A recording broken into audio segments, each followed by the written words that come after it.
The sunshine and beaches of South Florida attract many types of people. Aspiring young models gravitate here with the hopes of being discovered.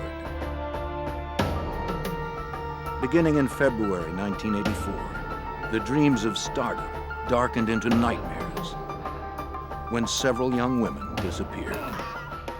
It was the beginning of a string of brutal and terrifying murders that spread out across the country.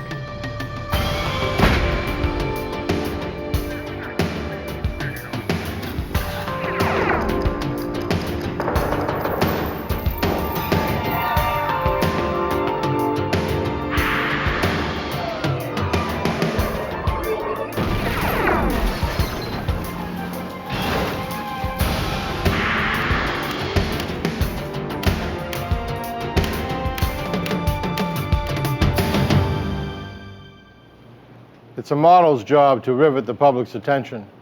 But in 1984, some aspiring models began attracting publicity in a terrible new way. Across the country, dreams of glamour turned nightmarish as young women disappeared, only to be found tortured and killed. I'm Jim Kallstrom, former head of the FBI's New York office. When a suspect emerged, the FBI's 10 Most Wanted list became the tool we used to try to flush him out.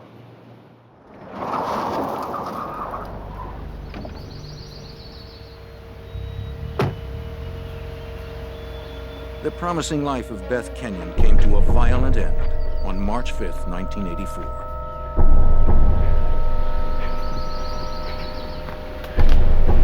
The attractive 23-year-old dreamed of becoming a model. She had even been a finalist in the Miss Florida pageant.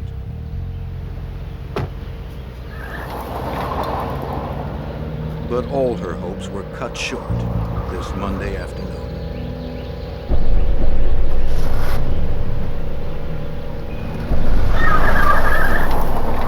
The next day, Beth's parents reported her disappearance to the Miami police. The police merely listed Beth as a missing person and explained many girls her age drop out of sight for various reasons without telling their parents. But the Kenyons knew their daughter wasn't the type to just vanish after a few days on a lark. They hired private detective Ken Whitaker and his son Ken Jr. to investigate. She's been missing. The Kenyons told the Whitakers that Beth worked as a teacher of emotionally disturbed children. She has a regular routine that she comes home. She was responsible and enjoyed a close relationship with her family. Strange there. This is, as you can see, where she had a 6 o'clock appointment. That she Fearing something had happened to Beth, the Kenyons had searched their daughter's apartment in North Dade County for anything that might help them find her. But all they found was an address book and a picture album. Beth, and this is Beth over here, and this is a boyfriend, somebody she went out with. This is just showing me a picture. Armed with little more than a few snapshots of Beth and her friends, the investigators went to work. The father and son team quickly narrowed down Beth Kenyon's last known whereabouts. Ken Whitaker Jr. talked to an attendant at a Miami gas station near the school where Beth taught.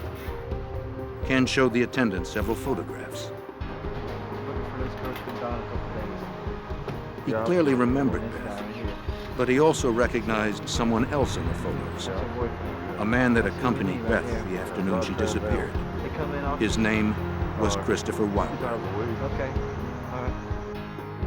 On March 11th, 6 days after Beth's disappearance, the investigators contacted Wilder by phone. He denied knowing where Beth was, but invited the Whitakers to his house to speak more about her. But when Wilder didn't answer his door, the suspicious investigators decided to look around. They had learned he was a successful building contractor and a self-proclaimed fashion photographer. The Kenyons had told the father and son team that Wilder had proposed to their daughter, but that she had turned him down, leaving him upset and angry. Rifling through the garbage, the Whitakers found a photograph. Chris Wilder. On the surface, it appeared an innocent picture, but to trained eyes, it meant more. The Investigators soon learned that Christopher Wilder had driven a car in the Miami Grand Prix. On February 26, 1984, he finished 17th and won $400. That race day was also the last time that anyone saw Rosario Gonzalez. The 20-year-old worked for a marketing firm distributing free aspirin samples at the Grand Prix. The Miami news still buzzed with the mysterious disappearance of Gonzalez. She had vanished just 5 days before Beth Kenyon. The investigators discovered that Wilder knew Gonzalez. She had modeled for him in amateur photo shoots. It was a critical connection. The two missing women, Beth Kenyon and Rosario Gonzalez, were linked through Christopher Wilder. With this information, Mr. and Mrs. Kenyon sought the help of the FBI. Special Agent John Hanlon of the FBI's Violent Crimes Unit in Miami remembers the meeting. On the 12th of March, the Kenyons came to the FBI seeking more active involvement of the FBI. Of course, we didn't have any jurisdiction at the time. There was no evidence of an abduction. In an attempt to put pressure on Wilder, the Kenyons' private investigators leaked their findings to the Miami Herald.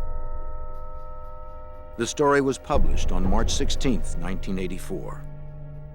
Though the article did not mention Christopher Wilder's name, it clearly accused him. The report described the man connecting Gonzalez and Kenyon as a local contractor, race car driver, amateur photographer, and a native Australian. It was Wilder to a T. Although the FBI had no jurisdiction, Supervisory Special Agent Gordon McNeil had already begun looking into the matter. This connection drew my interest, and I decided to open a preliminary kidnapping investigation to see if we had a possible violation of federal law. Agents McNeil and Hanlon found Wilder was a likely suspect. He had a criminal history that reached back to his native Australia, where he was out on bail on a sexual assault charge. Days later, on March 21st, the agents were notified about an incident which allowed them to open a full investigation. A phone call came into the Miami FBI office, reporting that a Tallahassee, Florida woman had been abducted and transported across state lines into Georgia, where she escaped. The initial description of her assailant fit Christopher Wilder. Are you okay? Special Agent Hanlon flew to Georgia to hear the victim's story. It was a nightmare. Oh, sorry, no business. 19-year-old Linda Grober told Hanlon she'd been shopping in a mall in Tallahassee, Florida, when a man approached her about a modeling job. Magazine covers. I got any number of them. And it really sound like Claiming to be a photographer, the stranger invited her back to his car to see his portfolio. It was the middle of the afternoon in a very public place, and Linda said she felt perfectly safe. Never? When he asked her if she'd ever modeled, she said no. He flattered her with remarks about how beautiful she was and promised he could put her on the cover of Vogue. But Linda reported that when they got to his car, the photographer began changing his story. He claimed he'd left his portfolio at his studio, and he asked Linda to go back to the studio with him. When she hesitated, the man attacked and pushed her into the car. He clubbed her on the back of her head. Everything just went black. When she regained consciousness, they were driving on a country road. When her abductor saw her coming around, he stopped the car in a secluded spot.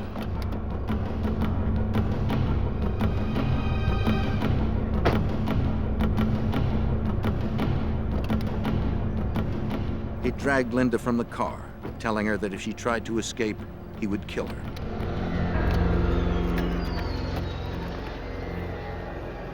He wrapped his fingers around her throat and strangled her until she passed out.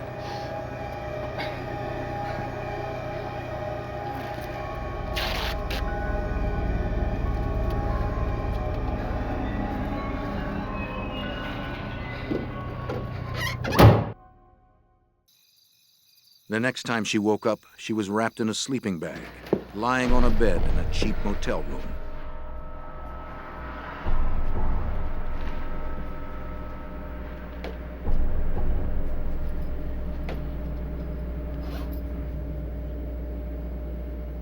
Once again, he threatened to kill her if she tried to escape. Don't move. He tied her to the bed and superglued her eyes shut. For the next several hours, the kidnapper repeatedly raped, beat, and tortured Linda Grober. When she disobeyed his commands, he shocked her with an extension cord he had fashioned into an electrocution device.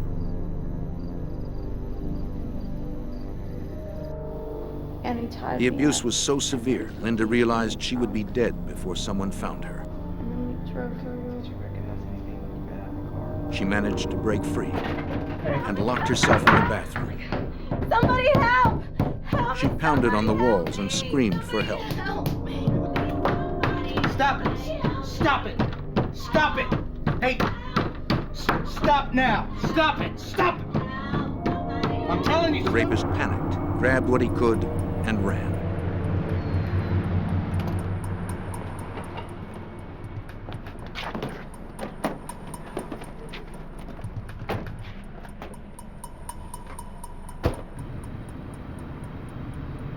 Agent Hanlon showed Grober a series of photos and asked if she could identify her assailant.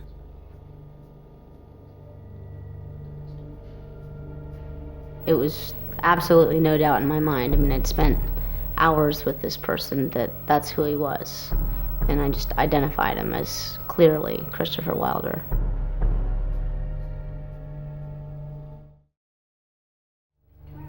Now 35, a PhD candidate and a single mom, Linda Grober's fierce determination saved her life. It also made her a strong witness, ready to risk everything for her abuser's arrest.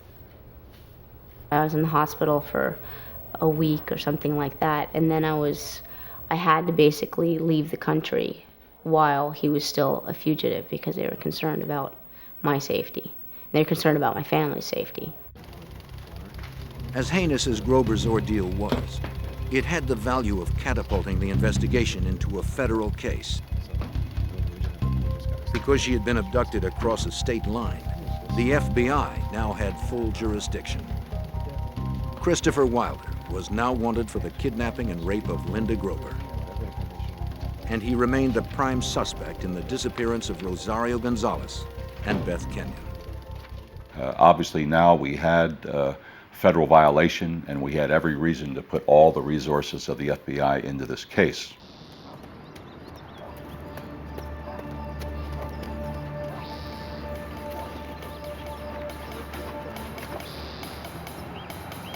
Not knowing exactly where to find Wilder, a team of agents descended upon his house in full force. Kicking in the door, they poured in, ready to arrest the suspect. Clear! Clear! Clear! Clear! But they found an empty house. Clear! Everything clear? All clear, all clear. Wilder had long abandoned it. All clear. He was on the run, days ahead of the federal agents. And every minute he remained free put another woman in jeopardy. The desperate chase had begun. March 1984. FBI agents conducted a meticulous search of the abandoned home belonging to Christopher Wilder. 2 women were missing and presumed dead at his hands. A third had barely escaped with her life after her kidnapping and rape. The agents needed something to clue them in to their suspect's present whereabouts. You like to decorate it. me. But before he left, Wilder had prepared his home for any investigator. The place had been manicured. There were basically no fingerprints left in Wilder's house. You're always going to find fingerprints inside a residence. It looked like everything had been totally cleaned. FBI and local authorities canvassed Miami and West Palm Beach. But no one reported having seen or heard from Wilder since he left Linda Grober in a Georgia motel. The FBI alerted police to keep an eye out for Wilder's car. They asked banks and credit card companies to monitor any transactions he might make.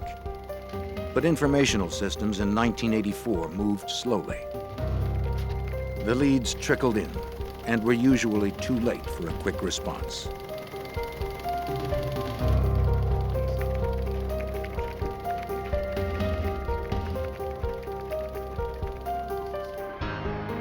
On March 21st, 1984, a sharp-eyed utility repairman in Central Florida noticed something unusual in a shallow creek.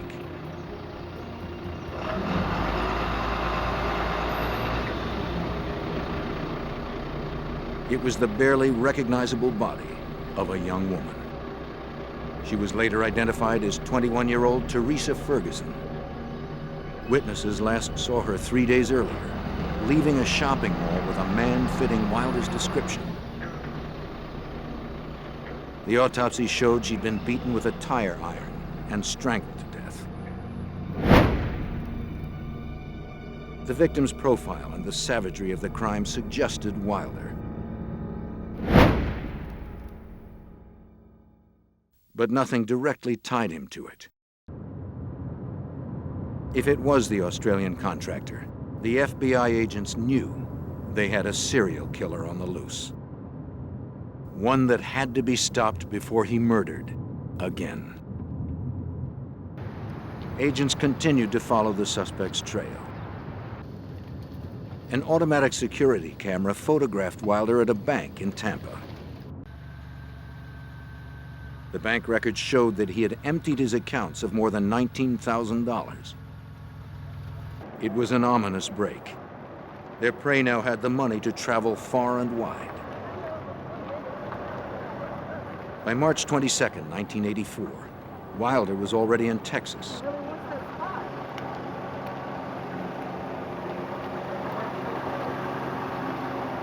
Witnesses saw him approach 23-year-old Terry Walden in the parking lot of Lamar University in Beaumont, Texas.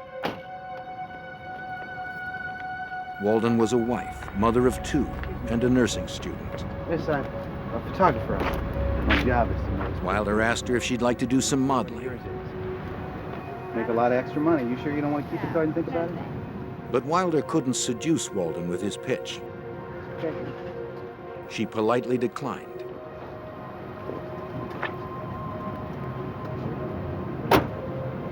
She had no way of knowing that she would soon see him again.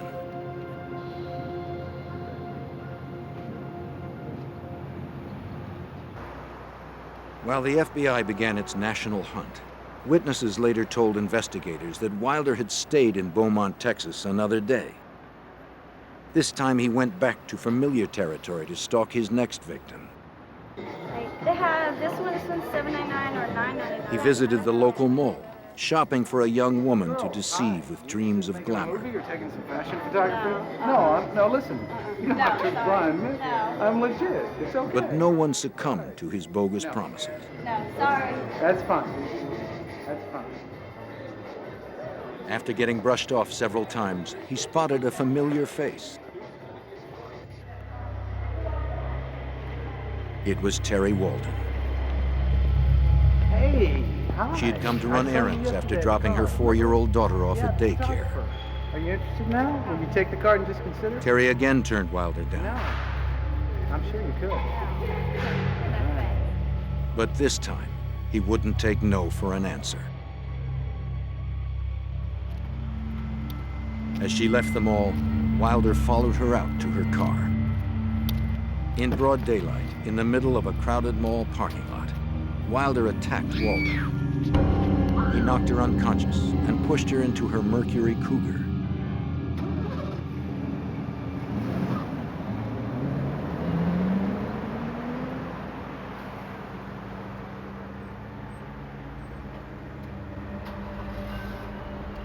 He grabbed his bags and drove off in the victim's car. Walden's husband reported her missing later that afternoon when she failed to pick up her daughter at daycare. But by then, it was too late.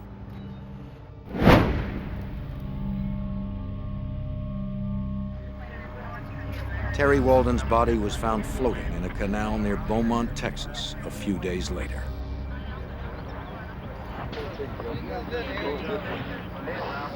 The police recovered Wilder's Chrysler a few miles away. Some fiber and some hair in here. Just get a couple pictures of this, Jim, before we take the stuff out. An FBI forensic search of the car uncovered hair and fibers matching Teresa Ferguson, the young woman discovered by the repairman 5 days before.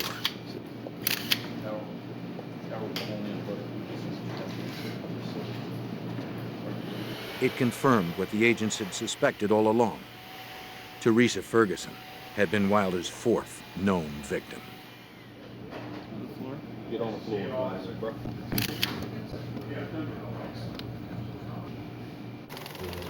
McNeil and Hanlon estimated that the killer was still at least 2 days ahead of them.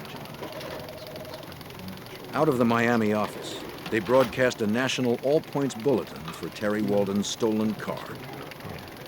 Every state police agency along the way, every state trooper who was out on that highway knew the car we were looking for. And unfortunately, it's amazing sometimes you say, okay, well, he's in a purple car. We say, how many purple cars are out there?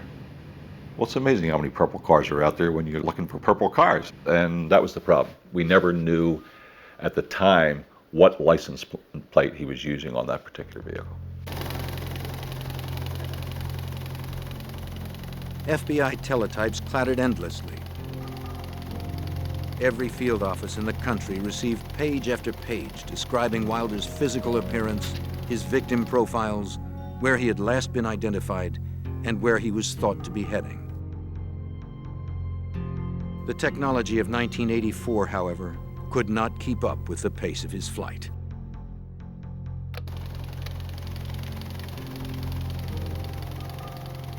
There were so many leads on Wilder going back and forth all over the country. Every one of them went to all FBI offices for information that the FBI teletype system was backed up over 48 hours for about 2 weeks because of the volume of information that was flowing back and forth on Wilder. That left the Bureau with only one certain way to track Wilder. They had to follow the grisly trail of corpses he discarded as he ran. The next victim was 21-year-old Suzanne Logan. She was last seen shopping at a mall near Oklahoma City. A fisherman stumbled upon her body 2 days after she disappeared. The location of her disappearance and the manner in which she died all suggested one thing. She had died at the hands of Christopher Wilder. In this particular case, we had an individual who was kidnapping, raping, torturing, and murdering a woman about every day and a half. So there was intense pressure, as there should be. Slow technology and a fast fugitive hampered the FBI. But on March 28th, they got the break they had hoped for. Wilder checked into a motel in Rifle, Colorado, using a stolen Visa card. The FBI knew he had the card and was using it, but they had not been able to trace it until Rifle. In those days, 1984, they didn't have the instant validation of your credit card when you walk into a hotel. They only called in bills that were going to exceed $100. Every motel that Wilder stayed along his murderous route, the charges were in the vicinity of $50 to $60. Perhaps from sheer boredom, the motel clerk decided to call in the credit card that night instead of waiting to mail it the next day. Instead of approval, the clerk received a phone number to call immediately. An early morning call mobilized the FBI's Denver, Colorado field office. At last, the FBI knew where the fugitive was. In the early hours of the morning of March 29th, 4 agents approached Wilder's motel room, confident that they had finally cornered the killer. Okay. FBI! Search warrant! Go! FBI! He wasn't there. As swiftly as the FBI had responded, Wilder had eluded them. For some unknown reason, the fugitive had departed before sunrise. He's not in the hotel.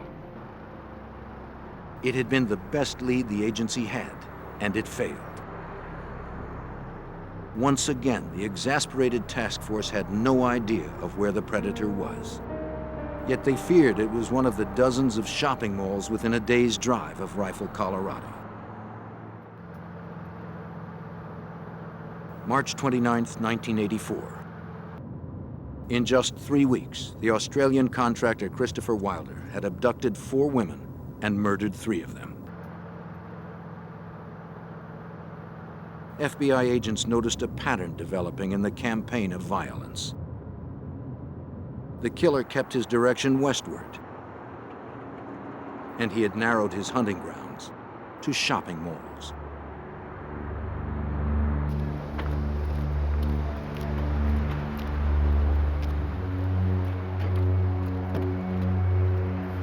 "18-year-old Cheryl Bonaventura was last seen at the Mesa Shopping Mall in Grand Junction, Colorado.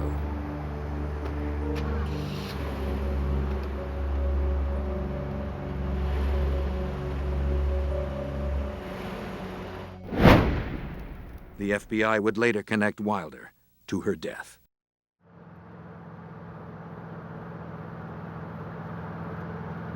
You had a man that you knew was on the prowl. You had a man who you knew as each day goes by that some poor soul in deathly fear of her life was dying in an extremely extremely painful way. To get the word out, the FBI cast a wide net. Across the country, agents notified security officers and mall managers about the danger, telling them to be on the lookout for the Australian. Investigators supplied malls with photos and flyers that were posted to alert shoppers.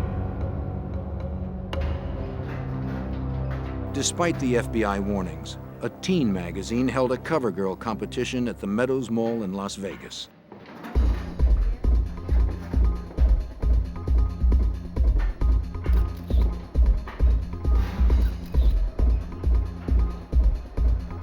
Wilder showed up, armed with his camera.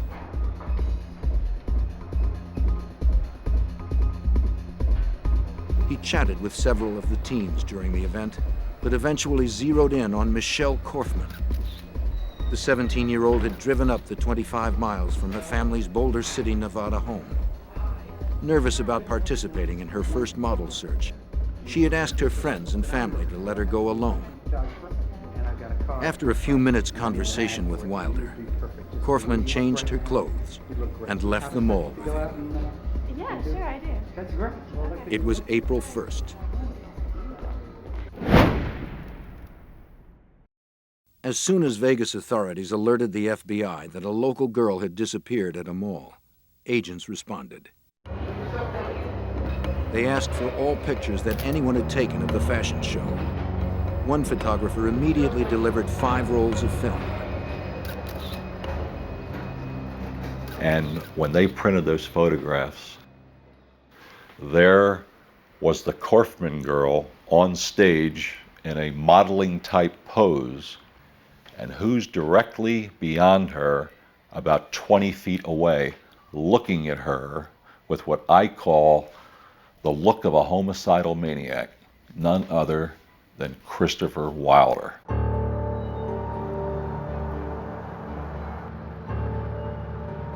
Like the others, young Michelle Korfman suffered at the hands of Wilder. He bound and gagged her with duct tape. Then he beat, raped, and tortured her. and you will see incisions in the body. They may only be 1 inch to 1.5 inches long, and they're not deep. They're done just enough to make it bleed. They were only meant to torture, not to kill, until he finally actually killed the victims.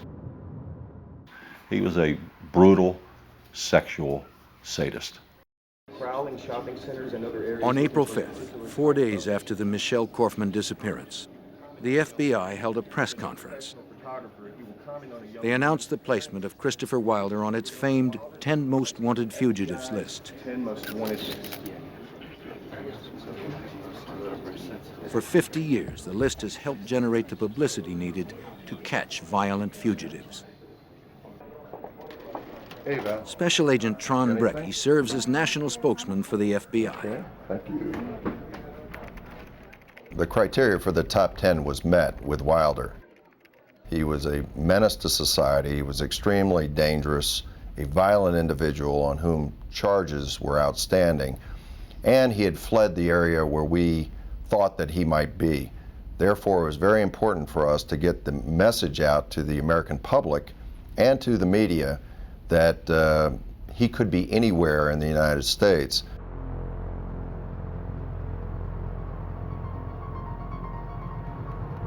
But Wilder's addition to the 10 Most Wanted Fugitives list came a day too late for Tina Marie Rosico. In Lomita, California, on the day before the press conference, the 16-year-old visited the Del Amo Fashion Center Mall to apply for a summer job. What a beautiful face you have. The high school student wanted the work to save for a car. She met Christopher Wilder when he said that she was perfect for a modeling gig he had to shoot. And actually, you're so perfect that I could give you $100 right here. He gave her $100 cash and promised much more to come. If you're right, and I know you are, I can tell you are. Do you have a few minutes to just go out and look at clothes and shop? Take some pictures in front of you. I say to myself, this girl is perfect.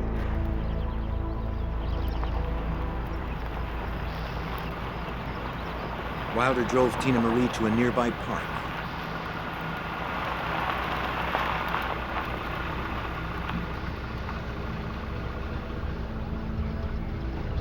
At first, everything progressed as if it were a legitimate job. He said the scenic location had perfect light for the camera. This canopy right here, I think, is really lovely. Right? As the shoot began, an eager Tina Marie worked to please her photographer. Yeah, just look sort of. When Wilder told her to smile, she did. When he told her to tilt her head, she did. And then it all turned wrong. Now, in the car, all right? He pointed a .357 Magnum at her face and told her to get in the car. Quickly, quickly. The terrified teen had no choice but to obey.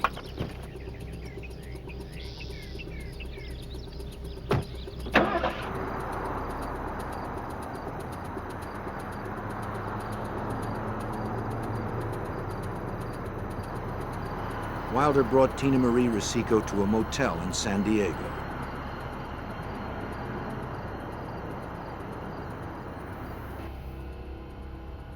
There, like all the others, he beat his teenage victim, tied her to the bed, and raped her repeatedly. Wilder cut her with his knife and electrocuted her using wires he would tie to different parts of her body. The brutality perplexed Agent Hanlon. You say to yourself, why would anybody want to do that to anybody? To scare them so bad, to brutalize them so bad, to torture them with an electrical cord, and then kill them like a piece of trash. And that person knows they're going to be killed. I mean, up until some point, the great realization comes over that individual, I'm not going to survive this. My life's over. And these are young women. He identifies himself as a professional photographer, commenting on a young woman's appearance and attempts to persuade her to accompany him from the area. Just as Tina's life was about to end, a special news bulletin captured Wilder's attention. Dangerous, and this approach may lead to his apprehension. Christopher Bernard Wilder has been placed on the FBI's 10 Most Wanted list. It was the FBI press conference. Wilder watched in horror as his picture was plastered on television sets across the nation. The federal agents proclaimed him the most wanted fugitive in America. They held him responsible for the disappearances of 6 young women. They didn't know about the 7th victim in the hotel room with him. We gotta move, come on. Wilder panicked. He grabbed Tina Marie and hit the road. Come on, we gotta move.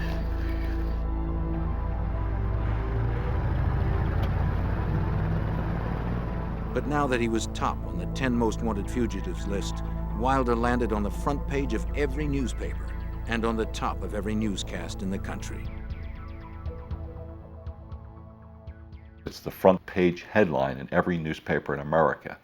Every news show, every radio show is talking about Christopher Wilder and showing his picture and saying his name, Christopher Wilder. The FBI hoped that by plastering Wilder's face across TV screens and newspapers, someone, somewhere, would spot him. It was the best chance agents had to stop Wilder before he destroyed another life. In the spring of 1984, the FBI conducted the largest manhunt in history for the rapist and murderer, Christopher Wilder. They knew of at least 6 victims. They suspected there were many more. Wilder had squeezed through the FBI net in Nevada as he headed back east. With him was a 16-year-old hostage named Tina Marie Ruso. On April 10, 1984, outside a shopping mall in Gary, Indiana, Christopher Wilder told Ruso that he would let her go on one condition. She had to help him catch his next victim. For 6 days, the adolescent had been raped, beaten, and terrorized. She was ready to do whatever he asked. Wilder noticed Donette Wilton ducking into several shops. He figured she was job hunting in the mall.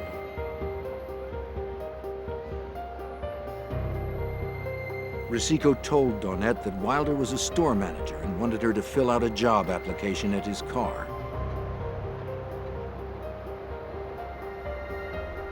When they reached his car, Wilder drew his pistol and forced Donette to get in. Sweetheart, why don't you just come with us? Get the car. Get in. Go around. He sped off with the 2 girls. Witnesses saw them leave. A young woman, very attractive, as were all of Wilder's victims, had been taken from was seen leaving with an individual who they believed to be Christopher Wilder from a mall in the Indianapolis area. And so when that information came to us, we felt that, okay, now we know he's headed back east. The Bureau directed every agent east of the Mississippi to work on the case. Despite his promise, Wilder refused to release Tina Marie. Instead, he forced Ruso to watch while he tortured and raped Donette in front of her. The nightmare continued for 2 days. On the morning of April 12, 1984, Tina Marie heard a familiar voice on the morning news. Any kind of energy, and just put Tina come home alive safely. You know, we're all rooting for you. The word that we've got on national television, Tina Marie's mother begged the kidnapper not to hurt her daughter. Is your daughter, and that there is every indication that your daughter is still alive. And Wilder flew into another panic. He packed up his hostages and left. Get her dressed and you get dressed. Now. Wilder complained that it was only a matter of time before the FBI caught up with him. He stopped the car in a wooded area near Penn Yan, New York.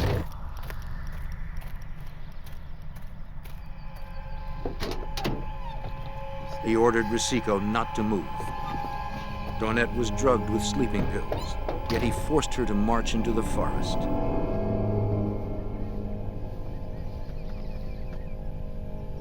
Left alone, Tina Marie pondered the opportunity to escape. But the horror of the last 9 days had broken her mentally. She stayed put.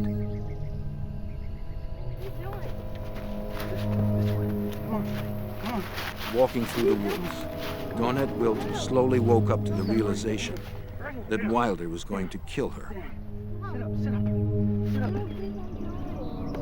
She didn't want to die by stabbing. She begged him to shoot her instead. Kneel down. Kneel down. Ignoring her pleas, Wilder stabbed her through the chest twice and left her for dead.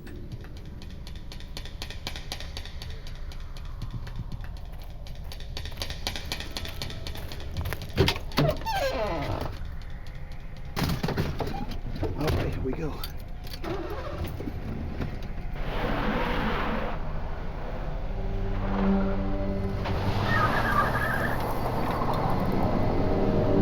As he began to drive away, the fear that Donette Wilton might still be alive seized him.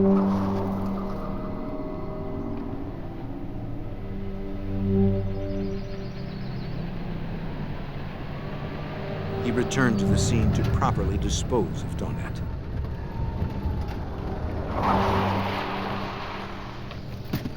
You stay here.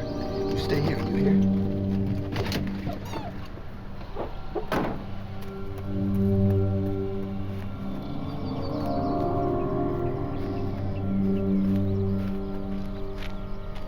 When he got there, he could scarcely believe what he saw. She was gone.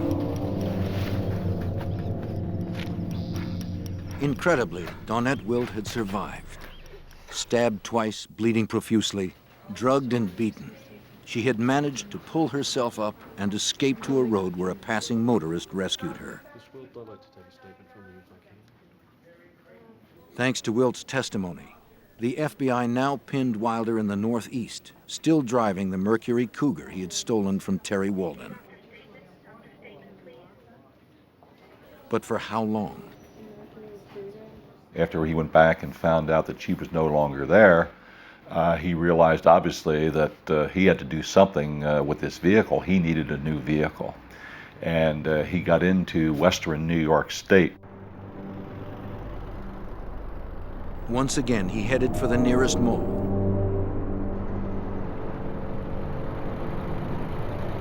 This time in Victor, New York, where he spotted a gold Pontiac Firebird. He told Ruso she would take the wheel of the Cougar and follow him wherever he went.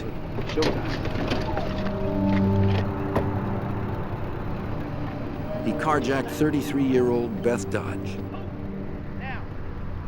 At gunpoint, Wilder forced her into the back seat of her Firebird. The emotionally shattered Tina Marie did as she was ordered.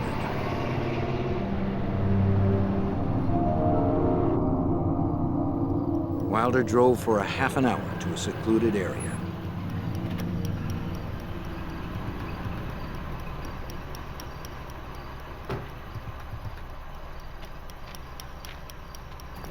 Come on, get out. Come on, just get out. Just get out. Just get out. Listen, I want you to get the white suitcase, and I want you to get the camera, and I want you to put it in this car and wait for me, you understand?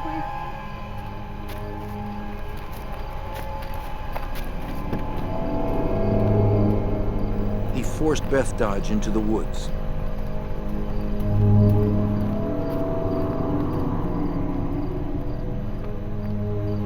Moments later, Tina Marie heard 2 shots echo out from the trees.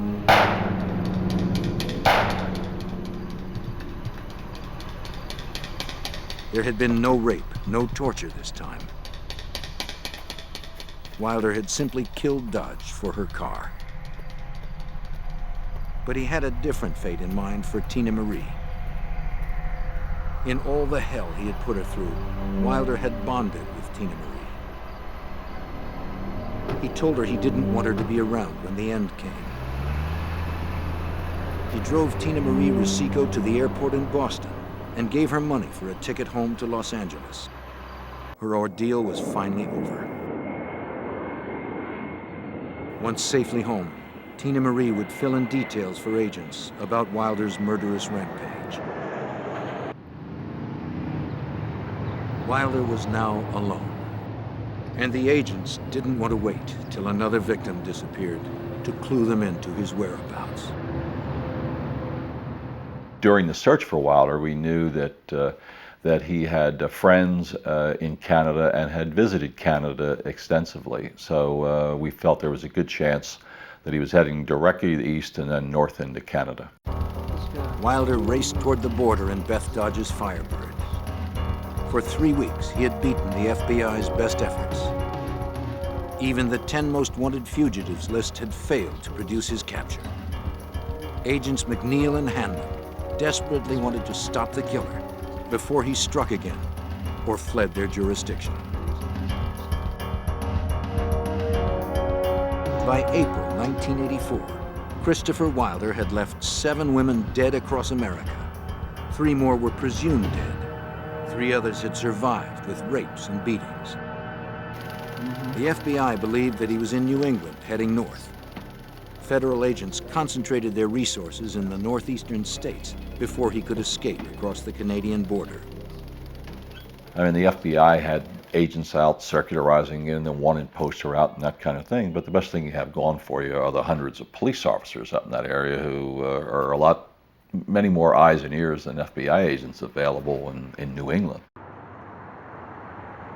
On Friday, April 13th, 1984, Wilder stopped for gas in the tiny town of Colebrook, New Hampshire, about a dozen miles from the Canadian border. While he filled the tank, he casually asked an attendant about the paperwork that might be needed to cross the border. 2 state troopers, Wayne Fortier and Leo Jellison, spotted Beth Dodge's car.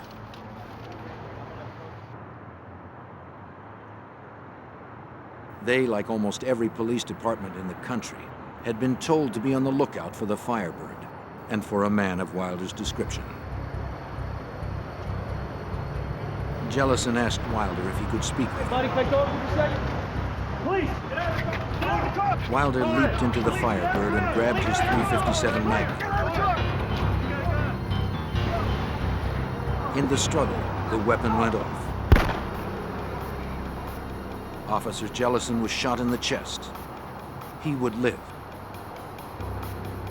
But Christopher Wilder would not. The bullet that wounded Officer Jellison first passed through Wilder. It pierced his heart, killing him instantly. Wilder's cross-country reign of terror ended with a 10th death. His own.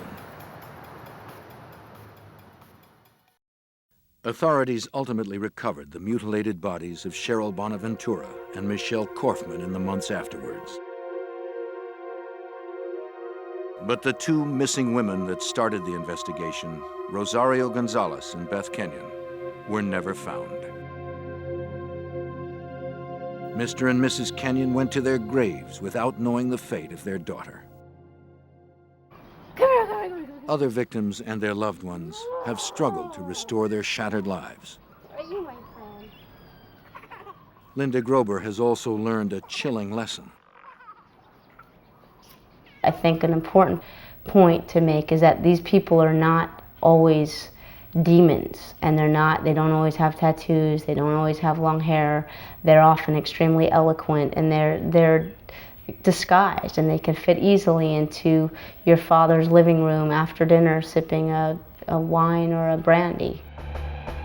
The terrifying truth is that Christopher Wilder was not unique. He made the Most Wanted Fugitives list, but there are dozens of killers like him each year that never reach national attention. They trawl our shopping centers, our schools, and our churches, searching for victims. Vivid dreams of easy fame and fortune can quickly darken. Only through public awareness, tireless vigilance, and the resourcefulness of the FBI can we hope to keep these predators at bay. On the morning of March 3rd, 1993, in Silver Spring, Maryland, Vivian Rice stopped by her sister's house on her way to work. But this morning, something was wrong. Both garage doors were open, and her sister's minivan was missing. Inside the house, Vivian would discover a brutal triple homicide, executed by one of the most ruthless and cunning killers to ever challenge the FBI.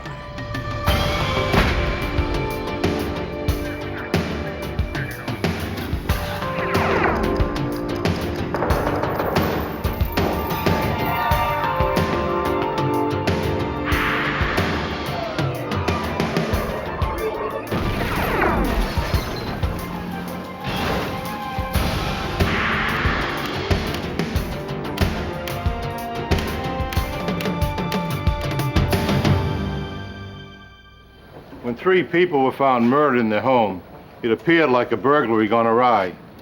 But a crime this horrific deserved a closer look. The suspect who had the most to gain from the deaths also had the perfect alibi. Photographic proof that he was 3,000 miles away when the crime was committed. I'm Jim Kallstrom, former head of the FBI's New York office. It's our job to find the holes in even the most bulletproof alibi. In this case, we had our work cut out for us.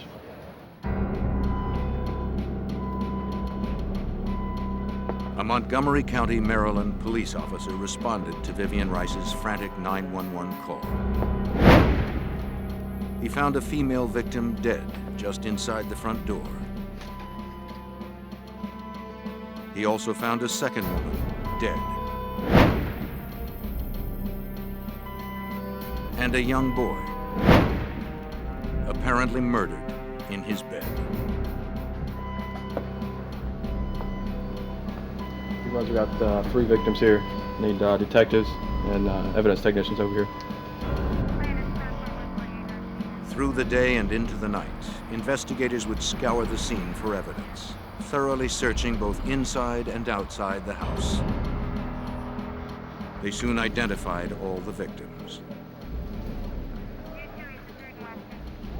Mildred Horn was a 43-year-old divorced mother employed as an American Airlines flight attendant. She had been shot 3 times in the head. Her 8-year-old quadriplegic son, Trevor, who required round-the-clock nursing care, appeared to have been suffocated. Police found him disconnected from his respirator. And Trevor's overnight nurse, 38-year-old Janice Saunders, had been shot twice, in the skull and in the eye.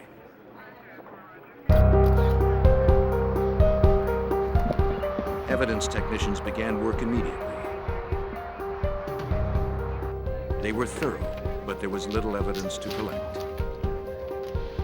They dug a single distorted bullet fragment from the wood beside Trevor's window.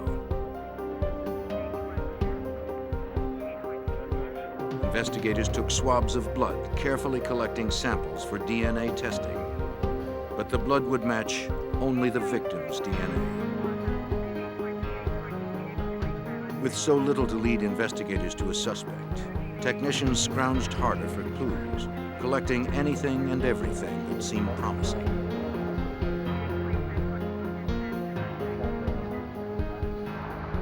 Outside the house, investigators found a metal file.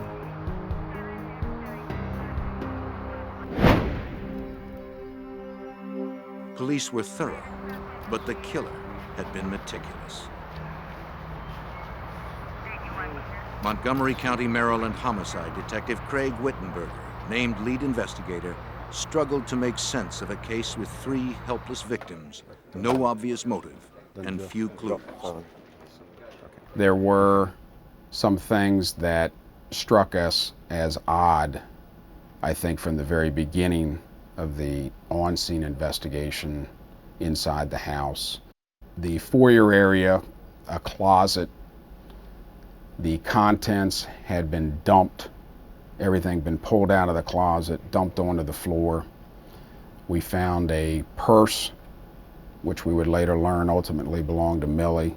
You had a lot of stereo entertainment equipment, TVs, a lot of jewelry, furs, that was untouched and left. Which again strikes you as odd. If this is a burglary or robbery going bad, you're going to take something. In fact, Mildred's minivan was missing from the garage, as her sister had noticed. But it was found quickly, not far from the house.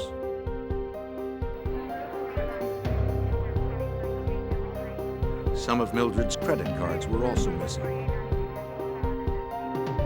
but found the next day on a nearby roadside by a jogger. Investigators now positively eliminated burglary as a motive. Instead, they wondered if the missing items were a deliberate attempt by the killer to throw them off his trail. The scene had the earmarks of a planned, professional execution.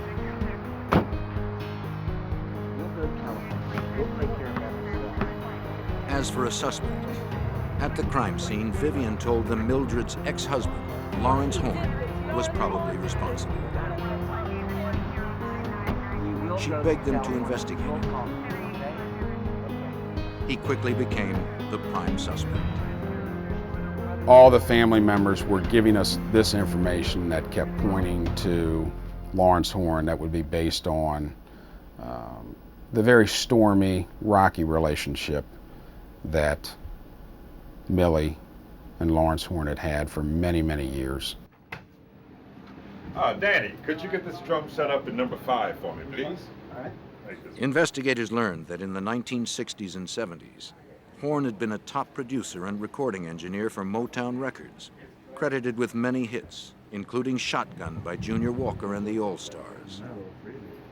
He'd married Mildred, an airline attendant, in 1973. Then he'd moved with Motown from Detroit to Los Angeles.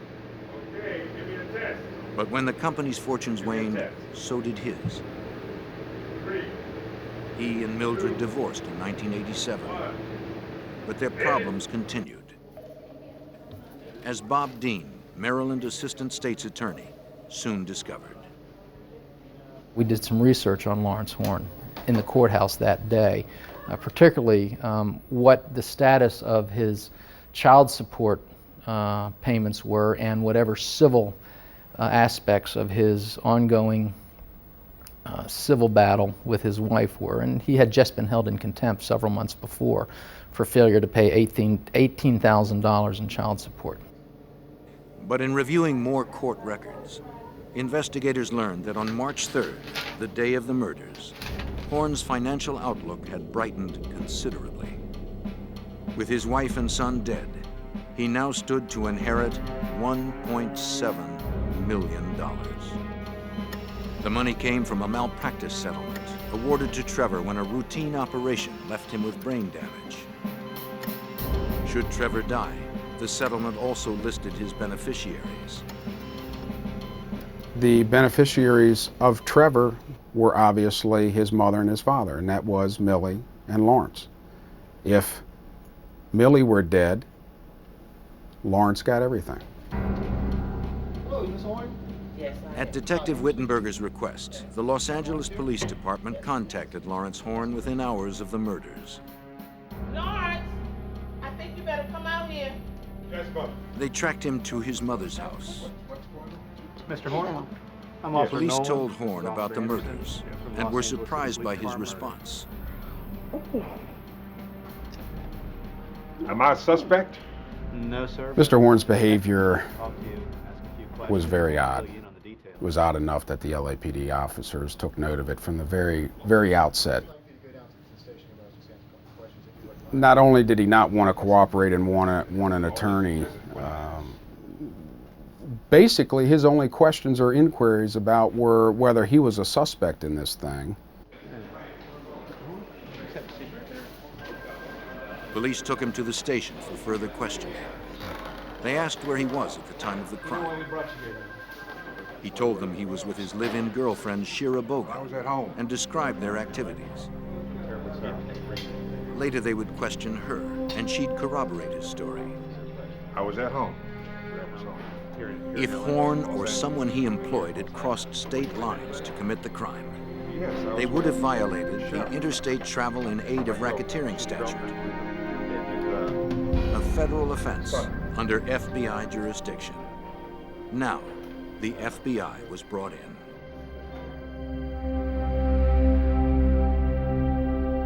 heinous crime had shocked the quiet community of Silver Spring, Maryland. A triple murder that brutally ended the lives of a quadriplegic boy, his mother, and his overnight nurse. With the prime suspect 3,000 miles away in Los Angeles, the prospect of an interstate investigation loomed. Local detectives called on the FBI. Okay, all right, goodbye. Special Agent Ed Roach was named case agent. The case immediately became a coast-to-coast investigation because the principal suspect was living at that time in Los Angeles. So we involved the Los Angeles division of the FBI. Perhaps that we could assist later in the investigation, either through profiling at Quantico or with the assistance of the FBI laboratory. Desperate for more clues, investigators sent a canine team back to where Mildred Horn's credit cards had been found by a jogger. The team soon recovered a rusty piece of metal, badly corroded, but clearly a gun part. Wittenberger sent it to the FBI lab for testing. FBI examiners determined the part was a trigger mechanism from an AR-7 rifle. A gun that's easy to disassemble into small pieces for transport or disposal, which seemed exactly what the killer had done. He had also taken another step to distance himself from the weapon. He'd very carefully drilled out the serial number. Often, a trained examiner can piece these numbers back together, but this killer had erased them for good.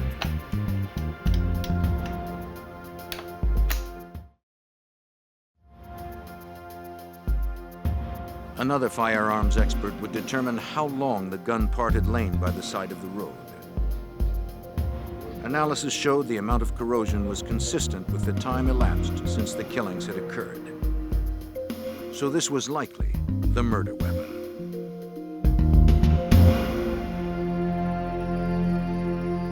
While the FBI lab processed the gun part, investigators in Maryland interviewed Tiffany Horn, Lawrence and Mildred's 18-year-old daughter. Right straight ahead. She was a student at Howard University in Washington, D.C. They gave her a routine polygraph test, which she easily passed.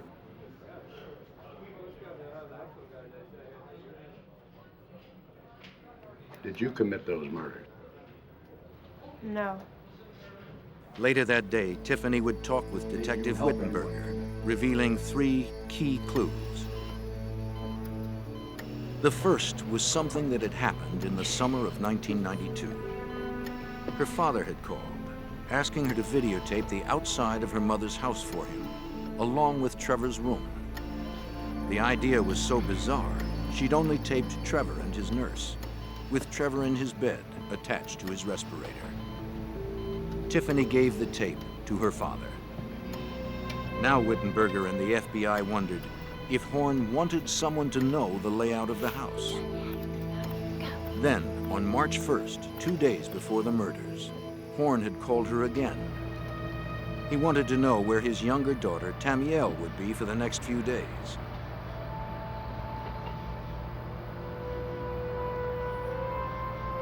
Tiffany said Tamiel would be with Aunt Vivian the night of March 2nd, because her mother was flying out on an early flight the morning of March 3rd. It made investigators suspect that Horn had known when the murders would occur.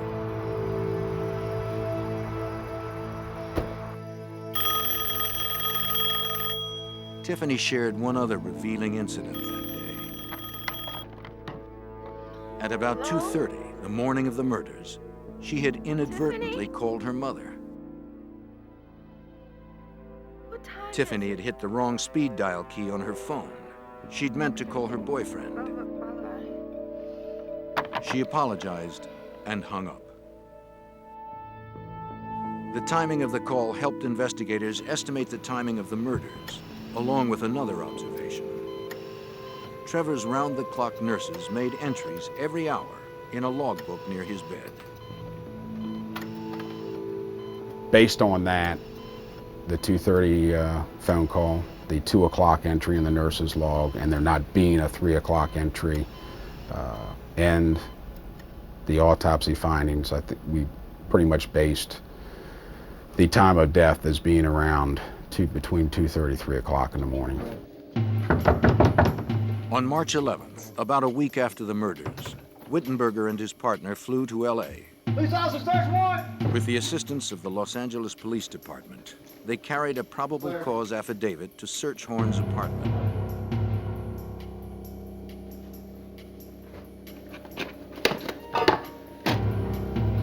They collected hundreds of audio and videotapes. Police also gathered computers, personal papers, address books, bank statements, and telephone logs.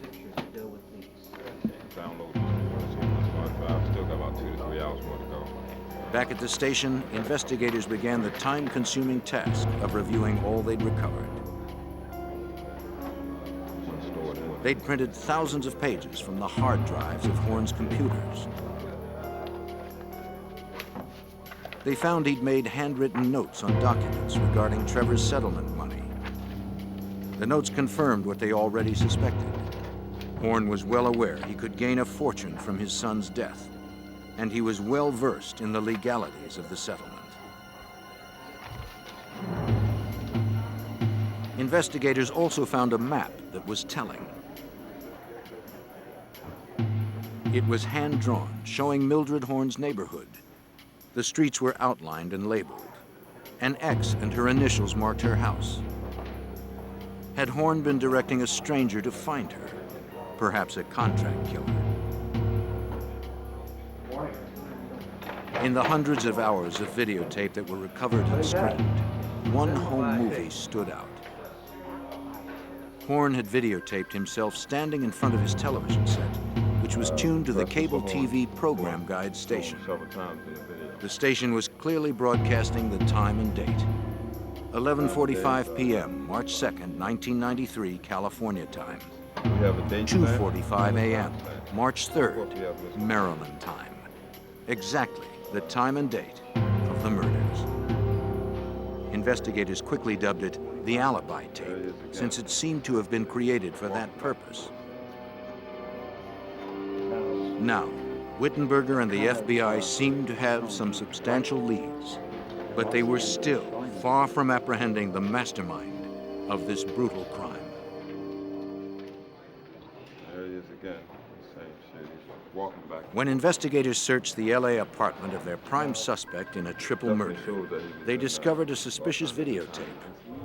Among themselves, they called it the Alibi tape. But they would soon find a recording that was even more incriminating.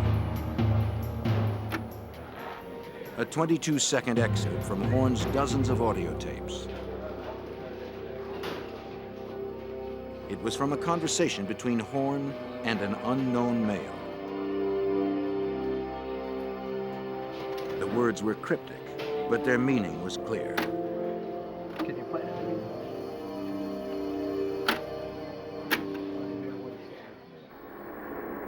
I gave a talk?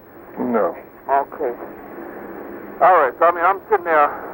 Can you, Take a picture. I can take a picture of him, right there, but I couldn't, the noise, you understand what I'm saying? I wasn't able to do that. I didn't want to go front-wise. After listening to that, we felt Mr. Horn probably was in Los Angeles at the time. We also felt after listening to that conversation that this was probably the individual that committed these homicides making that phone call. With the help of the FBI, investigators subpoenaed telephone records from AT&T for all the calls placed to Lawrence Horn's residence from a week before the murders to a week after. Most were useless, but 4 long-distance calls stood out. 2 had been made just days before the murders from a Detroit payphone. The other 2 were made in the early hours of March 3rd from payphones near Mildred Horn's house. One from outside a Denny's restaurant, and the other from a Days Inn. The call from the Denny's was made to the home of Lawrence Horn. at 5:12 a.m. Maryland time, just a few hours after the murders. Going on? What time is it?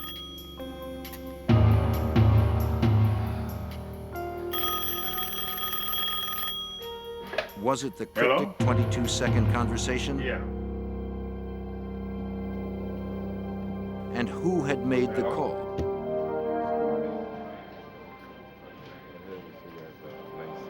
Investigators spent hours scanning dozens of registration forms from local motels. A check of the hotels and the motels in the area, a few miles circumference of the murder scene, turned up an individual checking in approximately midnight the day these murders were committed to the day's end, using a Michigan driver's license in the name of James Edward Perry. James Edward Perry seemed a promising suspect.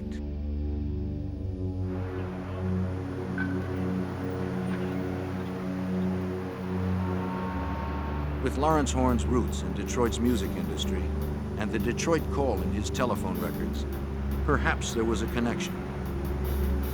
Background checks revealed he'd served about 10 years' time for shooting a Michigan state trooper after an attempted bank robbery in the early 1970s. Now he was a minister. He claimed he would be able to pick lottery numbers for people. People could call him for his advice. He had business cards and flyers that he would hand out, that he was, like I say, a minister. I believe he called himself on some of these things Apostle James. As investigators learned more about Perry, Wittenberger had picked up another trail. In Lawrence Horn's telephone records, he'd noticed some calls had been made on a calling card. What do you want? He subpoenaed the records. The name on the card was Camilla McKinney. FBI agents appeared at Camilla's address. Instead, they found Marcia Webb. It turned out she was Lawrence Horn's cousin. Oh, no. She said Horn had asked her to get the card, claiming he needed it for business. She'd made up the name McKinney. She thought her past payment problems might keep her from getting a card. The calling card records revealed a complex web of phone calls. They began almost a year before the murders and continued for several months after.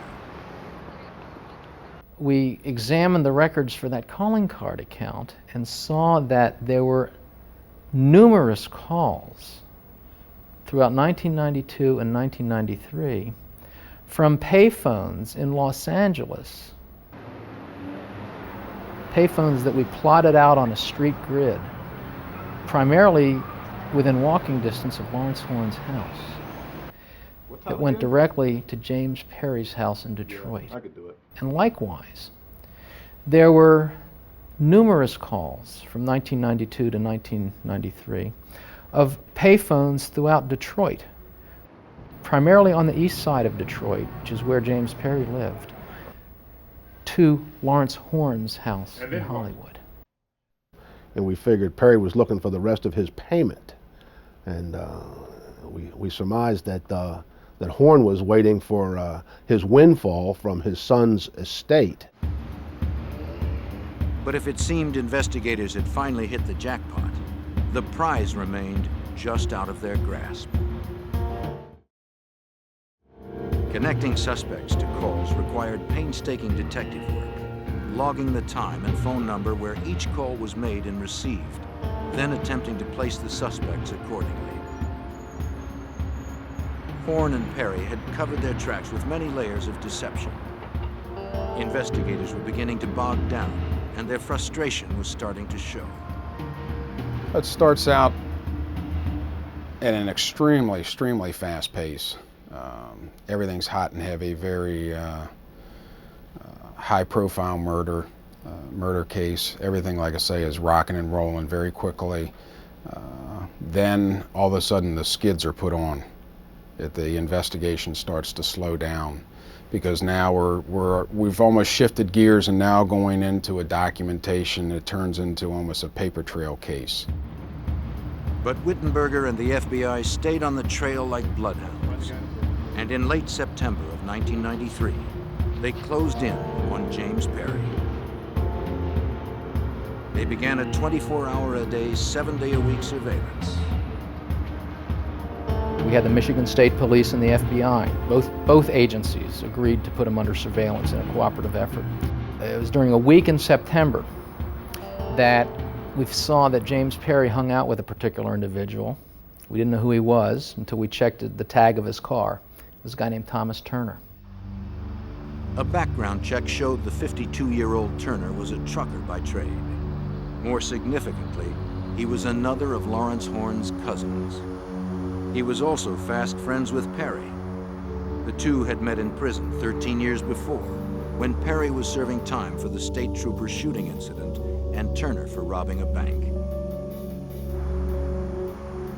Identifying Turner would prove an important break in the case. But for now, investigators were hoping for something more immediate. Wittenberger and an agent did what investigators call tickling the wires. They paid Perry a visit, thinking Perry would then contact Horn and start talking. The investigators only talked briefly with Perry, but he admitted he was in Maryland on March 3rd, though he claimed it was for business and that he knew nothing about the murders.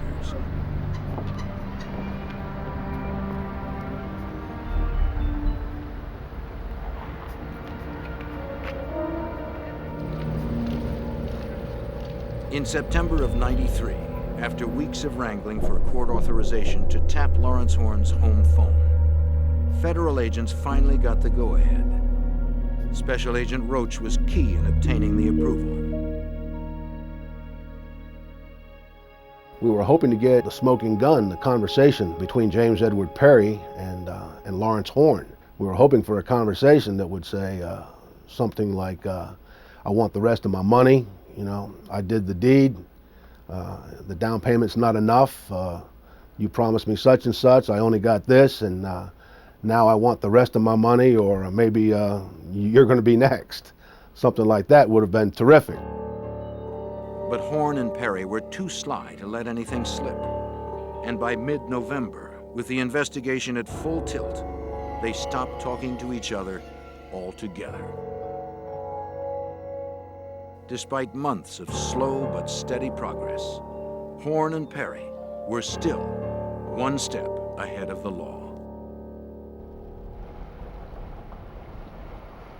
The FBI's coast-to-coast investigation of a triple murder committed in Maryland left agents scrambling to link LA's Lawrence Horn and Detroit's James Perry to their case.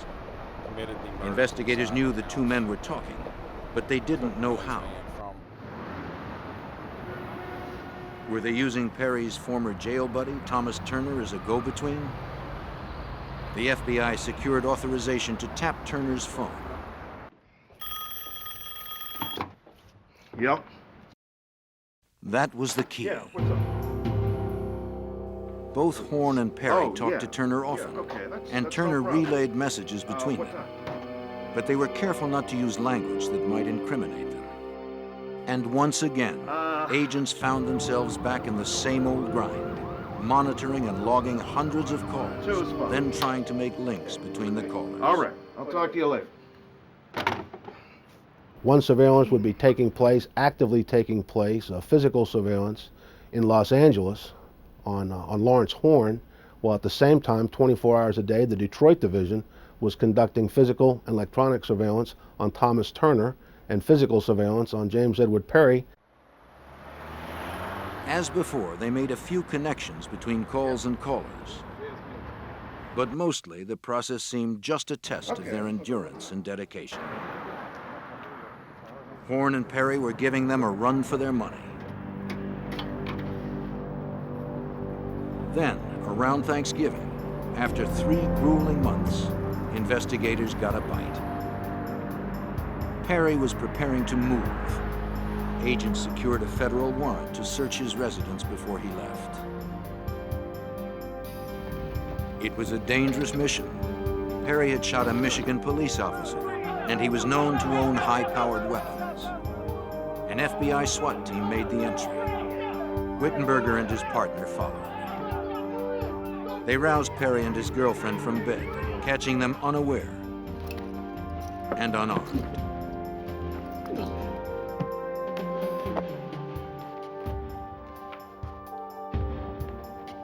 Then they began to search the house.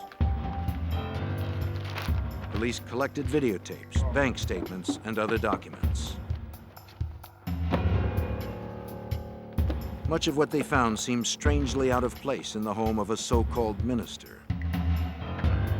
There were voodoo relics, Soldier of Fortune magazines, and books on topics like criminal investigations, managing gunshot wounds, and interpreting bloodstain evidence. Investigators hoped to prove that Perry had bought the books as well. They called the publishers, getting only one hit from Paladin Press. A canceled check proved to be the turning point in the case. Perry had ordered 2 books from Paladin Press about a year before the murders, 2 chilling titles: Hitman, a manual for independent contractors, and How to Build Disposable Silencers. When you read through those books, it was very disturbing to see the number of similarities and parallels from the Hitman book to what transpired inside Millie's home on March 3rd. Finally, the pieces began to form a single picture. Mildred's missing minivan was explained. Perry had used it to get back to his rental car, which he'd parked some distance from the crime scene, as the book recommended. The credit cards found by a jogger on a road near the house also fit in neatly. It said, if you want to make it look like a burglary, do a little bit of messing around the house, take some items and then throw them along the side of the road. It said, throw the pieces of the rifle along the side of the road. Another thing that the book recommended was to take a little narrow file and run it through the barrel of the rifle. And a little narrow file was found in the backyard with deposits of chemicals consistent with gunshot residue. The book also suggested using an AR-7 rifle, exactly the gun whose trigger mechanism was found earlier. Likewise, examiners determined the single spent bullet found in Trevor's room was .22 caliber, popular with assassins. .22s distort when they enter a human body, so it's hard to match them to a gun. They're also small, quiet, and inexpensive.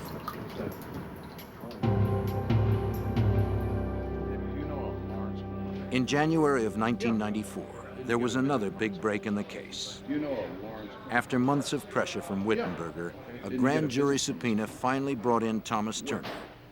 He agreed to talk in exchange for immunity. 1992. Could have. In a deposition for a Maryland grand jury, Turner said his cousin, Lawrence Horn, had come for a visit in May of 1992, 5 months before the murders. Though Turner hadn't seen him in 20 years, Horn immediately complained of trouble with his ex-wife Mildred. Turner gave him the name of James Perry. Yes, I'm sure. That's all Turner would say, though Wittenberger believed he knew much more. Fortunately, he'd said enough.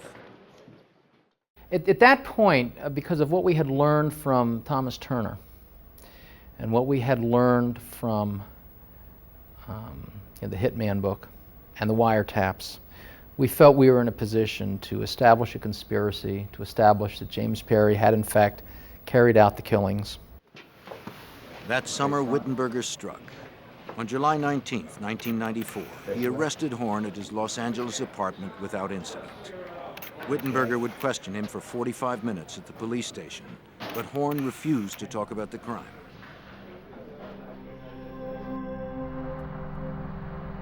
On the same day, FBI agents in Detroit were waiting for a judge to sign the warrants for the arrest of Perry. In the meantime, they conducted an overt surveillance. The tactic is designed to pressure a suspect while making sure he doesn't flee. It wasn't supposed to be a covert surveillance, and we really didn't care if he saw them or not. We just didn't want it to be a confrontational surveillance until the warrants were signed.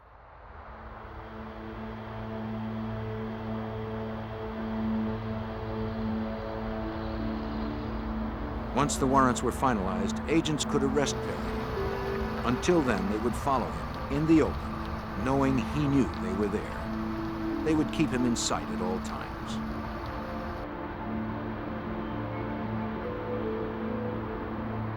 Perry grew increasingly annoyed. The FBI didn't let up. It seemed Perry wondered what the FBI was trying to do, though he seemed more irritated than concerned.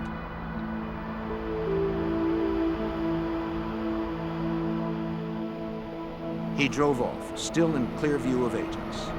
They didn't know where he was headed, but stayed with him anyway.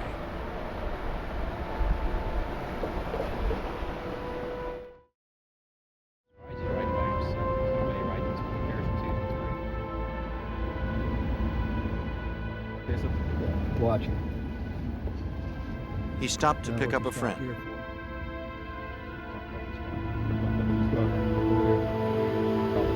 A man the agents were not familiar with. Stranger to me.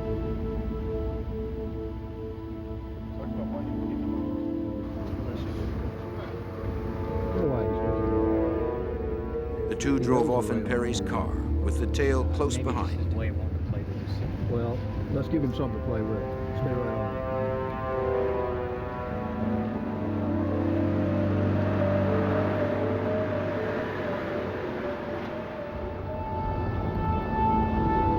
Then, incredulous, agents guessed where Perry was going. After only about an hour, the constant tail had made Perry so angry, he decided to file a complaint. Amazingly, he took his gripe straight to the Detroit FBI field office. Perry's timing was incredible. He and his friend arrived at the office just as FBI agents awaited final word on his arrest warrant. I want to see an FBI agent now. This is a bad idea, Perry. Now. I want to see an FBI agent right now. Perry demanded to see an agent. I'm not going to calm down. And he was quickly accommodated. A clerk called Special Agent Roach. Bring heat on yourself. Bring him on in. Come on, You're sir. home now, man. Sir, would you step aside, please? While agents checked him for weapons, Perry confronted Roach, wanting to know if agents were going to arrest him or if they were just planning to harass him. First of all, I appreciate And we told him in minutes, you were going to expect a phone call from Montgomery County, Maryland, telling us the warrants have been signed and you've been indicted for 3 counts of first-degree murder. what you're doing, man. And the telephone came in a few minutes later, and we advised him that he was, in fact, under arrest. You have the right to remain silent. But now, even with both men in custody, one question still remained. If Perry was the hired gun, how had Horn paid him for the crime? After months of relentless pursuit by local investigators and the FBI, the elusive Horn and Perry were finally in custody. But there remained a nagging question. How had Horn paid Perry for the crime?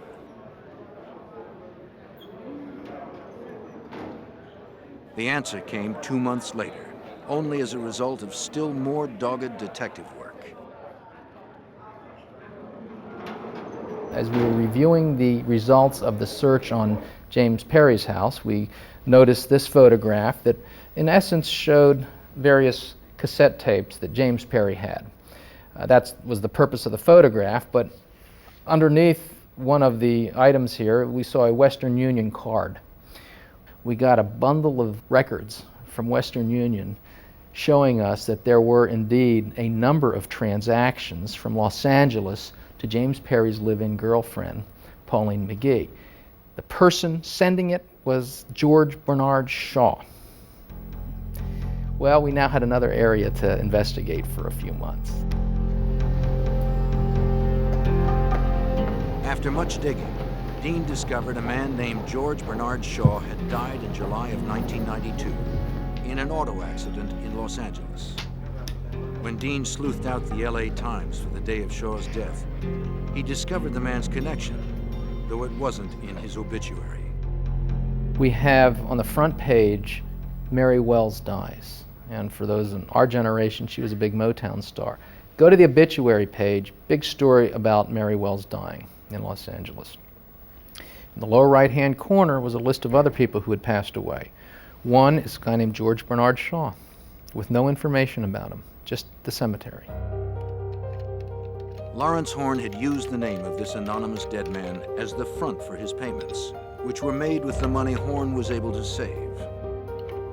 Almost 2 years after the crime, investigators had finally pieced together the whole story. It had been a cold and calculated murder for hire that took more than a year to plan. James Perry had followed the instructions in the Hitman book almost to a T. Perry had bought an AR-7 rifle and drilled out the serial number as the book suggested.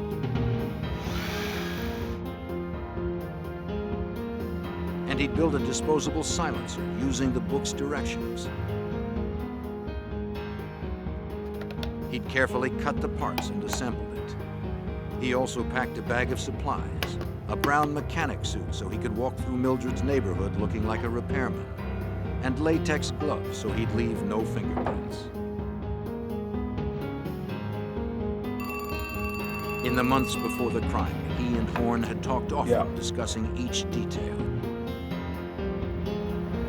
At Perry's request, Horn had sent him a map of Mildred's neighborhood and a video of Trevor's room. Horn had chosen a date when Tamiel would be out of the house, his only show of mercy in this heinous crime. On the appointed day, Perry had driven a car rented by Turner from Detroit. He checked into a motel near Mildred's house in Maryland. Perry had paid cash, as the book recommended, hoping the motel wouldn't require an ID. I have to see some ID. You're paying cash. I need to see. But it did. It's possible. Without his Xerox driver's license, police might never have cracked the case. We couldn't believe that he did something that dumb, that put him in Silver Spring, Maryland, on the date and the time of the murders. Then, he'd driven his rental car to a shopping center near Mildred's house and walked from there, following Horn's hand-drawn map.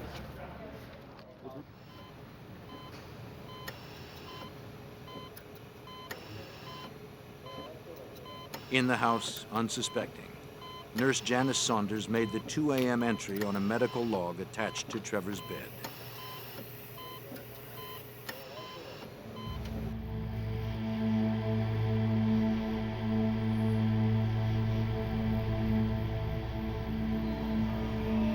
Perry approached the French doors at the back of the house, as planned.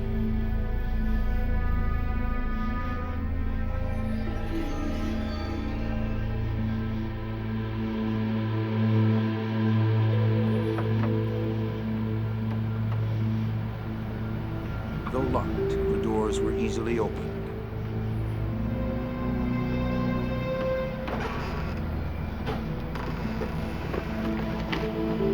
He entered, barely making a sound.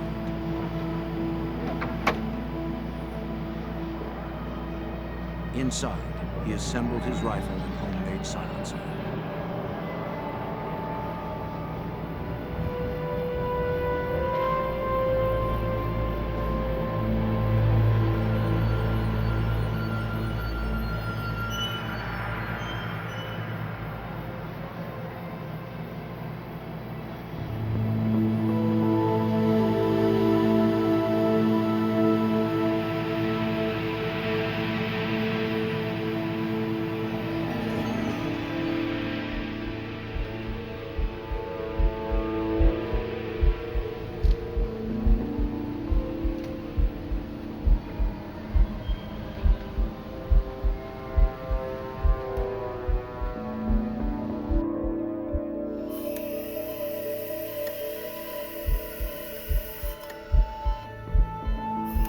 He likely took Saunders completely by surprise.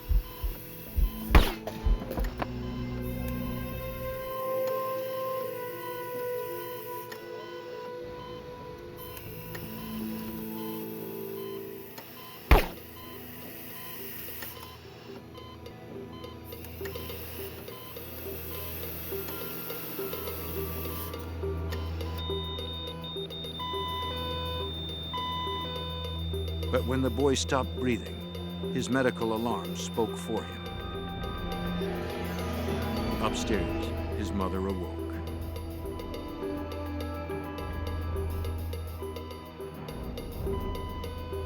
Mildred Horn went downstairs to investigate. There, she too met the killer. Perry shot Mildred 3 times in the face.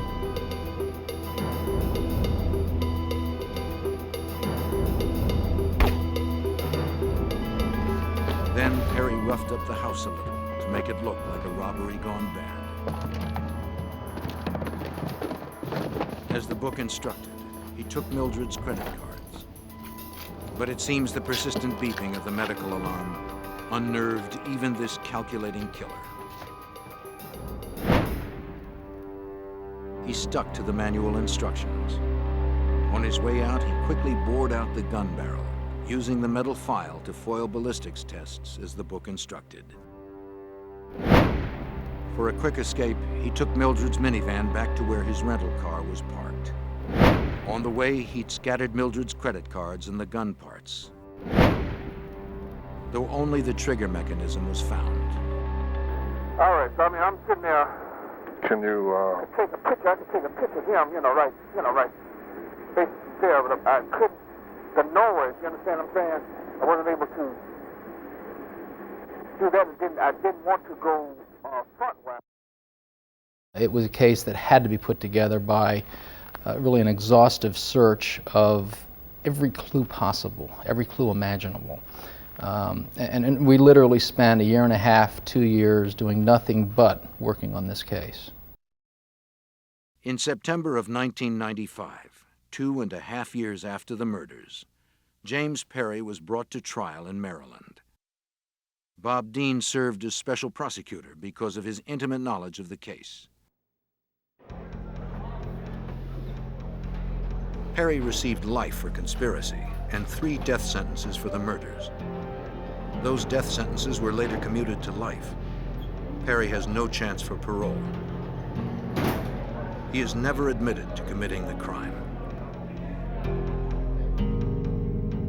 Lawrence Horn's trial began that April in a packed Maryland courtroom. He faced the same charges as Perry, so much of the same evidence was used. Bob Dean again served as special prosecutor. After a 5-week trial, the jury found Horn guilty on all counts. He showed no emotion, and like Perry, he never confessed to the crime.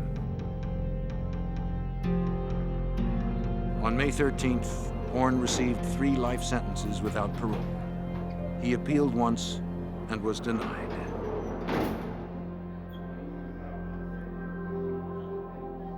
I think both Mr. Horn and Mr. Perry did a very good job in planning this, and they came very close to getting away with this. There would be one more bittersweet victory for the families of the victims. Following the murders, they filed a federal lawsuit against the publishers of Hitman, a technical manual for independent contractors.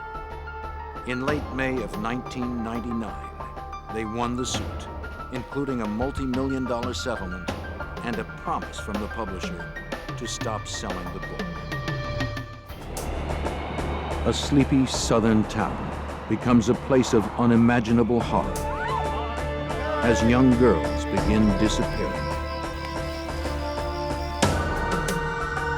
A cunning serial killer is on the loose, tormenting a family while evading capture. Until investigators could find a way to stop him, he would continue his hunt for more victims.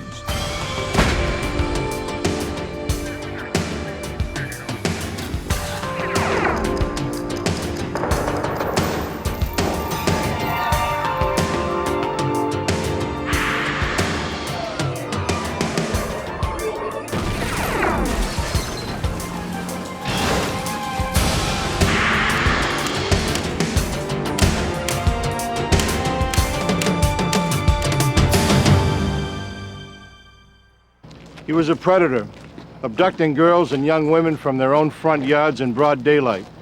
He was a sadist, phoning one victim's family, taunting them, boosting, then dashing their hope. And he wouldn't stop until we stopped him. I'm Jim Kallstrom, former head of the FBI's New York office.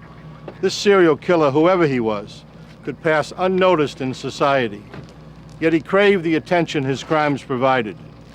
Somewhere in this contradiction lay the key to his exposure.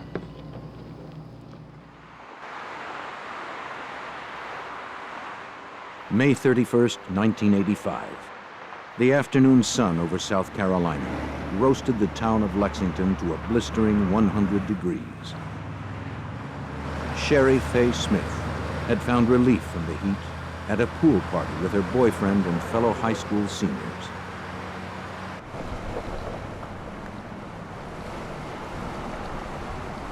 She was looking forward to the carefree days between her final exams and graduation. All of summer and the rest of her life awaited the ambitious 17-year-old.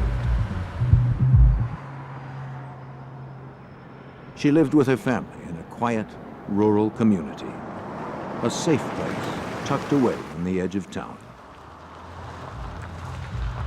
The Smiths' home sat on a generous lot of dense woods. The house was about 200 yards from the road. Sherry's dad, Robert Smith, served as a local pastor. This Friday afternoon, he worked at home in his second-floor office. He looked up from his studies to see his daughter pulling into the driveway and stopping to get the mail. In the next few moments, life in Lexington, South Carolina, changed forever. Expecting Sherry to walk in the house, Mr. Smith looked out the window again. He noticed her car remained near the mailbox, but she was nowhere in sight. Immediately, he felt something was odd. He decided to take a look. Sherry suffered from diabetes. With her blood sugar out of balance, she might become disoriented or incapacitated.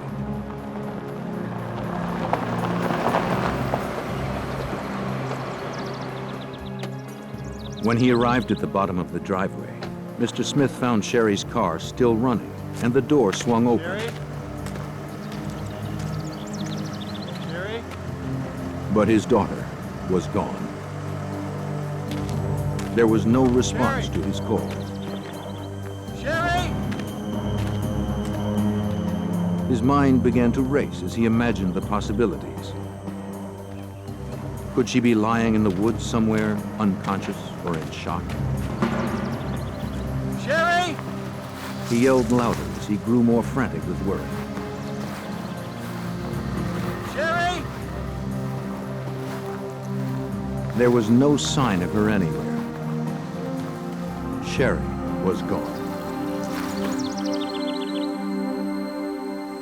Mr. Smith immediately called for help. The assistant sheriff of Lexington County responded to the call. The distraught father explained that Sherry was not the type to just run off. I'm not sure what happened, but how much time it had. She was responsible, warm, and well-adjusted. Not the sort of teenager to run away.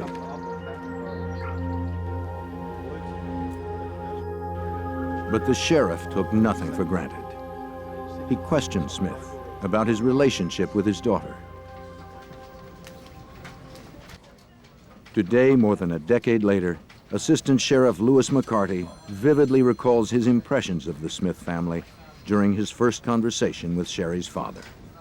We discussed his daughter's grades, what kind of child she was.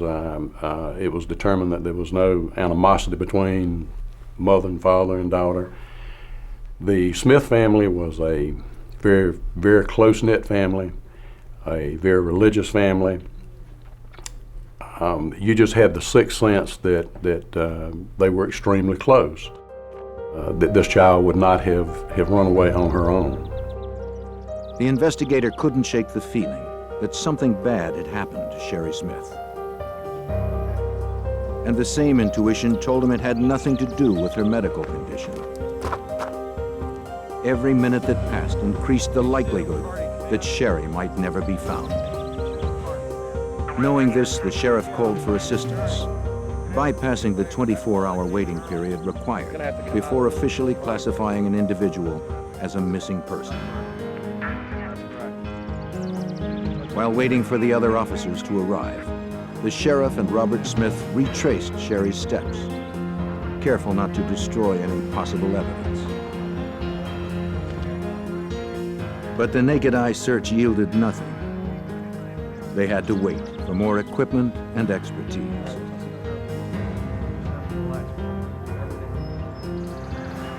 Within minutes, officers from the South Carolina Law Enforcement Division, known as SLED, arrived at the Smith home.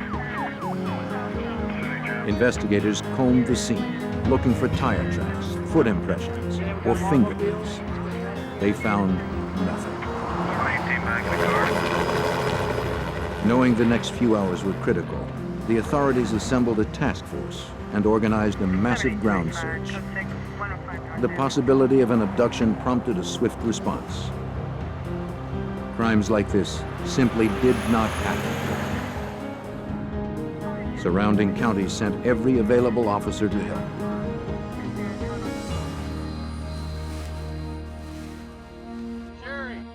Word of Sherry's disappearance spread quickly through the close-knit community of Lexington. Hundreds of local residents offered to participate in the search. Still, they found no trace of the young woman.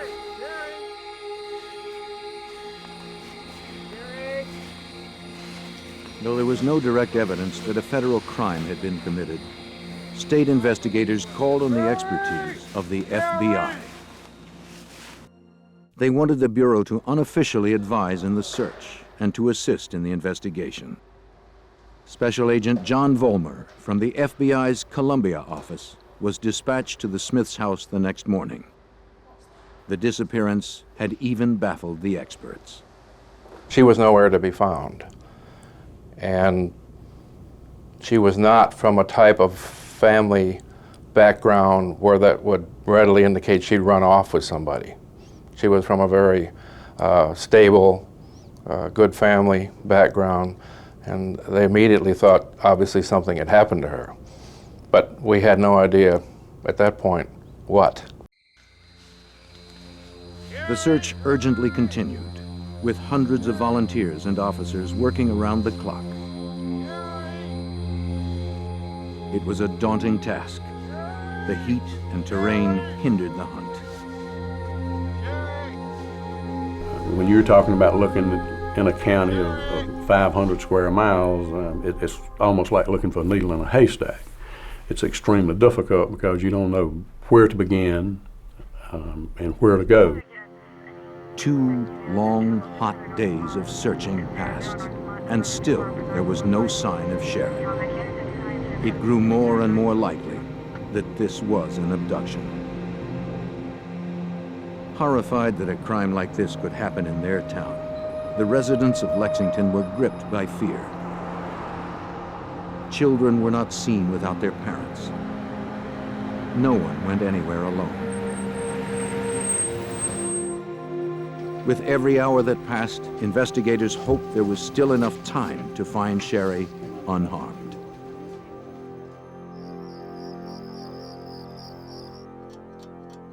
On June 3rd, 3 days after Sherry Faye's disappearance, at about 2:30 in the morning, a call disturbed the Smiths' restless sleep. Robert answered the phone. A voice he did not recognize asked for his wife, Hilda. Hello? The caller claimed to be Sherry's abductor. Yes. The captor apologized for taking Sherry and insisted that she would eventually be returned. He made clear this was not a ransom call.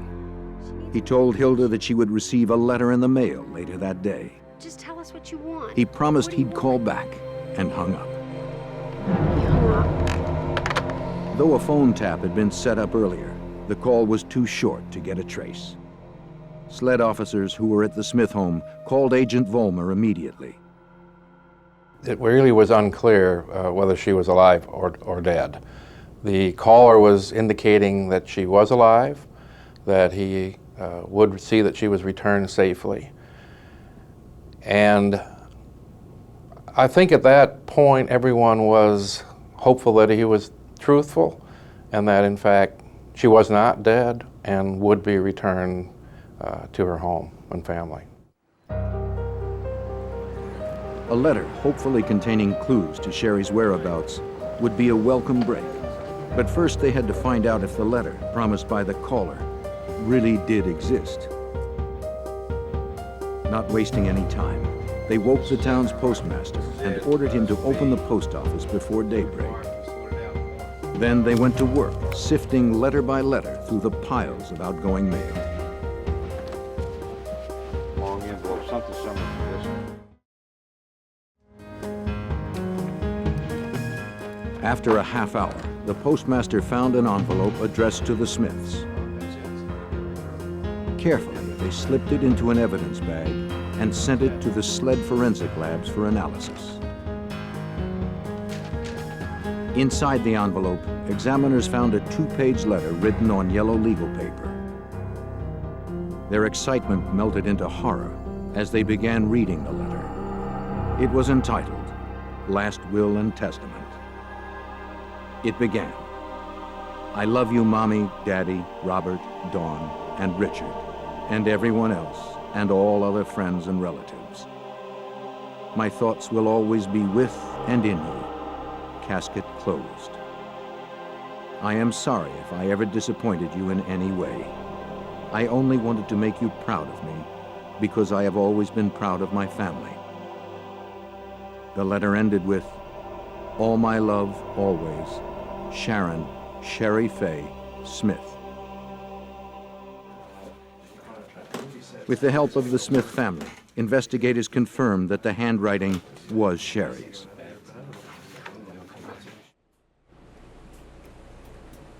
Lab examiners began the painstaking task of analyzing the letter. Searching for prints, hairs, fibers, and other clues would take weeks. While investigators hoped the document might provide other valuable leads, they were alarmed by the letter's content. We were shocked. We were concerned for her well-being. There were several phrases in the letter that she refers to. One would be casket closed. Is, you know, why would a child make a statement, casket closed? Sherry's fate was unclear. The abductor had all the answers. He had promised to call again. Until he did, the Smith family clung desperately to hope. Just days after Sherry Faye's disappearance, her abductor had called to taunt the family. Since then, agents and detectives set up a voice recorder in addition to the tap already on the Smith phone. Having the abductor's voice on tape would be invaluable. If the suspect called again, they would be ready. The wait was excruciating.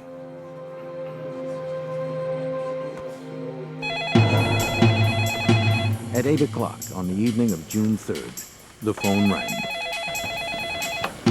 Go ahead and answer it. Try to stay on the phone as long as possible. Hello? It was the voice from the night before. He spoke to Hilda. Did you receive the letter today? Yes, I did. Okay, so you know now that this is not a hoax call. Yes, I know that. Okay, listen real carefully. I got to hurry. I know these calls are being traced. Is Sherry with you? Sherry is now part of me. Physically, mentally, emotionally, spiritually, our souls are one now. Your souls are one now with Sherry? Yes, and we're trying to work this out. So please do what we ask. The trace had been successful. Go ahead, US 1. The suspect had called from a phone booth about 20 miles away from the Smith home. A network of sheriff's deputies staking out the area raced to the scene, hoping to catch the caller still on the phone. But when they arrived, all they found was a phone dangling off the hook. Area, any cars? Give me plates, any cars leaving the immediate area right now. He had slipped away, leaving nothing behind, not even fingerprints. They just missed him. Sherry's older sister, Dawn, recollects the agonizing uncertainty. I didn't really understand what was going on at the time. I didn't understand that he was a very sick person. I'd never dealt with anybody like that in my life. But I really believed that he was taking care of her and that there had to be some reason for the madness of Sherry being taken. On the surface, the abductor's phone conversations revealed nothing about Sherry's whereabouts. However, for the FBI, the phone calls offered the first glimpse inside the mind of this twisted predator. It would be up to FBI profilers in the Investigative Support Unit at Quantico, Virginia, to penetrate this criminal's mind. John Douglas pioneered behavioral profiling for the FBI. He and others developed the investigative tool from over 25 years of interviews with convicted killers, arsonists, rapists, and bombers. Okay, good. When someone asks for a profile, what they're looking for are characteristics, which includes gender, includes age, race, sometimes body typing, educational level, occupational type. To determine these characteristics, the profiler attempts to think like the killer. He tries to uncover his motivations. Examining every aspect of a crime reveals patterns of behavior. What emerges is a profile describing the type of person the killer will most likely be. After scrutinizing every detail of Sherry's abduction, Douglas generated a 22-point profile of the suspect. He painted the abductor as a white male, in his late 20s to early 30s, with above-average intelligence. He would most likely work as a blue-collar day laborer. Because it sounded as if the killer had electronically distorted his voice, he probably worked in electrical contracting. He would have a prior criminal record. Douglas also suggested he lived locally. The tone and content of his phone calls indicated he was an asocial obsessive-compulsive. If the stress of everyday life became too great, he would break down. He would then feel compelled to compensate for his own inadequacies through violent actions.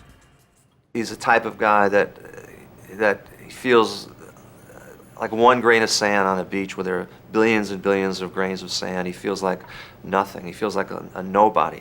And how can this nobody, this personality, this person who's probably overweight, low self-esteem, unattractive, how can he become a somebody? He'll go after victims that there was no chance that he would ever come in contact with someone like a Sherry Faye Smith.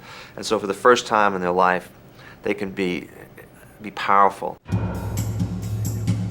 On Wednesday, June 5th, the Smiths received another call. This time, he gave the family directions to where they would find Sherry. Listen carefully.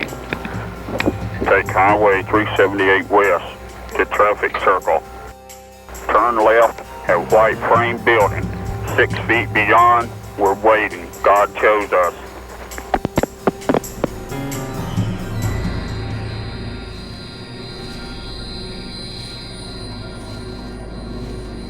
Investigators raced to the location, hoping they might still find her alive.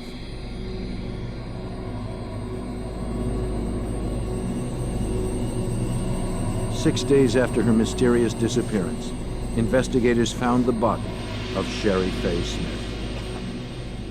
When the Smith family received the call to the location of the body, we went immediately there, and our worst fears came true.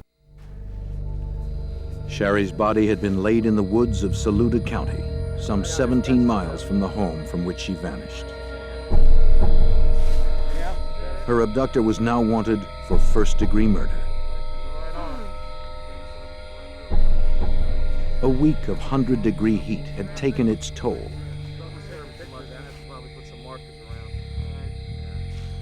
The body's advanced state of decay worked in the killer's favor. The medical examiner could not determine the exact cause and time of death. To John Douglas, the location and condition of the crime scene provided further insight into the suspect's mind. He had some criminal sophistication, because I believe what he did is he waited for her to now go into advanced stages of decomposition, which would make it more difficult for law enforcement to determine cause and method of death in this state of decomposition. The confirmation of Sherry's murder devastated the Lexington community. That Saturday, a crowd of 1,000 mourners attended a funeral service at the town's First Baptist Church. That evening, following Sherry's funeral, the killer could not resist inflicting more torment. Well, may I speak to Mrs. Smith? Sherry's Aunt Beverly answered the phone. I want to speak to Dawn. I'm sorry, she's not available either. Beverly stalled him, hoping to gain valuable time for the phone trace. Yeah, I'll have to go then if I can't talk to her. But the suspect threatened to hang up if he couldn't immediately speak to Dawn. Hello? This thing got out of hand, and all I wanted to do was make love to Dawn. I've been watching her for a couple of weeks. To who? To Sherry. Dawn, I hope you and your family forgive me for this. When you killed Sherry, was she at peace? She wasn't afraid or anything? She was not. She was at peace. She knew that God was with her, and she was going to become an angel. Overwhelmed with grief, Sherry's mother insisted on talking to her daughter's murderer. Did you tell her you were going to kill her? Yes, I did, and I gave her the choice, and she picked suffocation. My God, how could you? It did not escape the attention of the FBI and local investigators that the killer had mistakenly used Dawn's name when he spoke of Sherry. They braced themselves for the possibility that this killer might be turning his murderous obsession towards Dawn. But the suspect would make only one more call before falling ominously silent. Though he wasn't talking, they knew he was still out there, terrifying a community. And the profile predicted that if he killed once, he would kill again.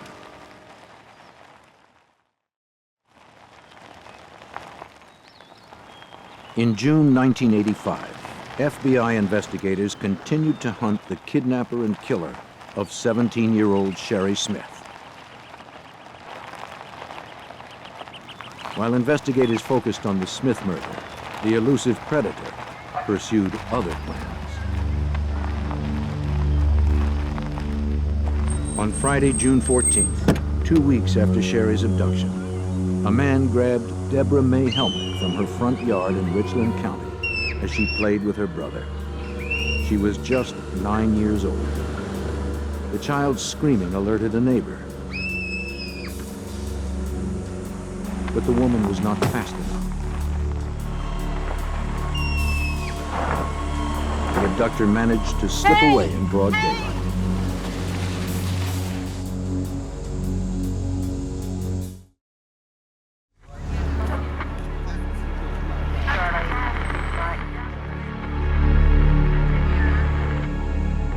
Helmick's neighbor could only provide vague information.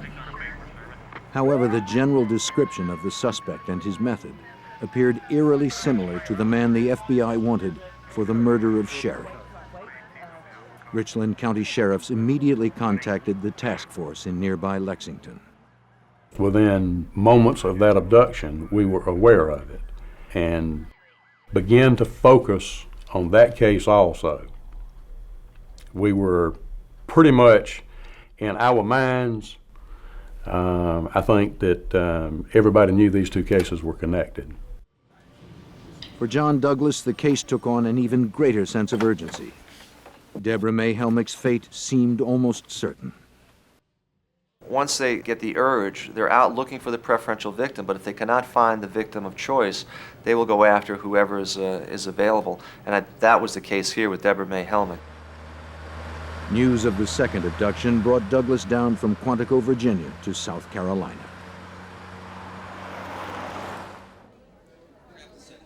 The FBI hoped they could find 9-year-old Deborah May Helmick before her young life was cut short. In the Smith case, the killer's phone calls had been a critical link for the investigators. It had been nearly a week since Deborah's disappearance, and they hadn't heard from him. To get him to call, Douglas devised a plan. With the help of the local media, he would set a trap.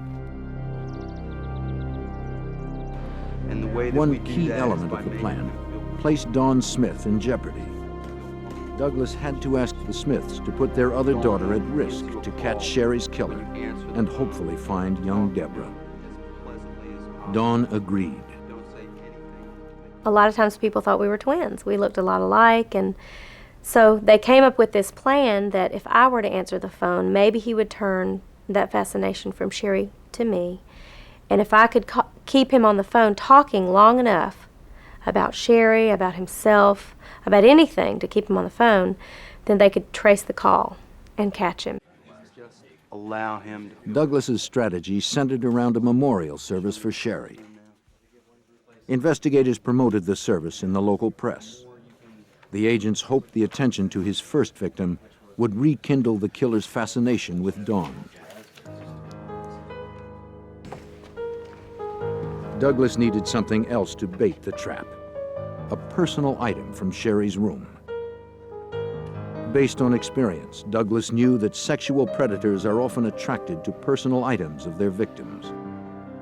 She likes koalas. They want mementos that they can keep, even display as trophies. He noticed the koala bear. It was the mascot of the university she planned to attend in the fall.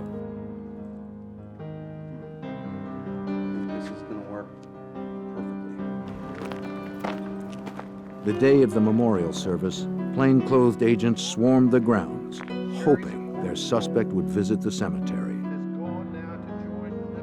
As the family's minister delivered a eulogy, Dawn and her parents huddled close.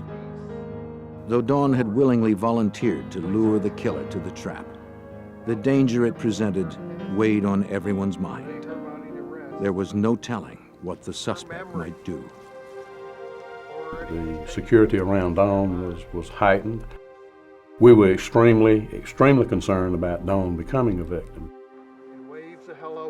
Then, as planned, Dawn placed some flowers and the koala bear on her sister's grave. Now all that was left to do was wait. Using Douglas's profile, FBI agents coached Dawn on how to handle the suspect when he called. I was told to never be threatening, to never be harsh, to be real understanding and sympathetic and compassionate, and I was with him. And I think he liked that because he felt like he was very much in charge, which is something that he thrived on. Several calls came to the Smith home following the memorial service. Not knowing if it was Sherry's killer, Dawn had to answer every one. Shortly after midnight, the phone at the Smith house rang again.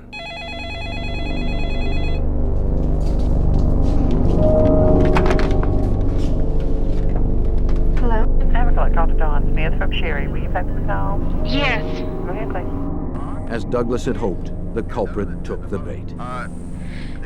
And, as anticipated, the killer had turned his focus to Dawn. You can't be protected all the time. He made it clear to her that she was going to be his next victim. You know, God wants you to join Cherry Phase.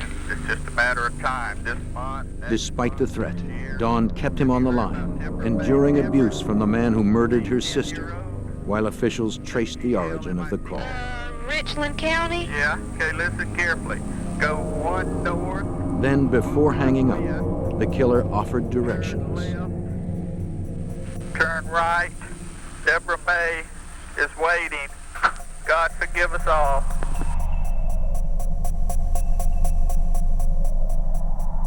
Special Agent John Vollmer feared that the killer would not stop there. Once he called about Deborah Helmick, then you're leading into the possibility that you now are dealing with a possible serial killer who has killed now at least 2, you suspect, maybe others before, and may continue to kill others.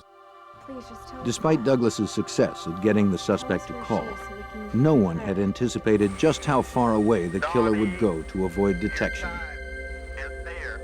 Tracing the call from outside the area took additional time. Again, the suspect left the phone booth moments before the authorities could reach him. We were very, very close to catching him on a number of occasions, and it's almost as if he sensed this and began to move further in making his phone call. Other investigators followed the caller's directions. There, they found 9-year-old Deborah May Helmick murdered. The gamble had failed. With every missed opportunity, the probability of more victims increased. And now, Dawn was the most likely target. Investigators feared the killer would make an attempt to abduct her. An elusive serial killer had already killed 2 girls around Lexington, South Carolina. The slim amount of evidence frustrated FBI investigators as well as local law enforcement. But the forensic analysis was about to generate the biggest break in the investigation.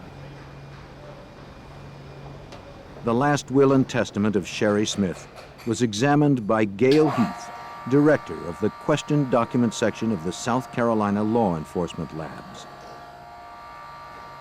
Using an Esda machine, Heath hoped to find hard evidence.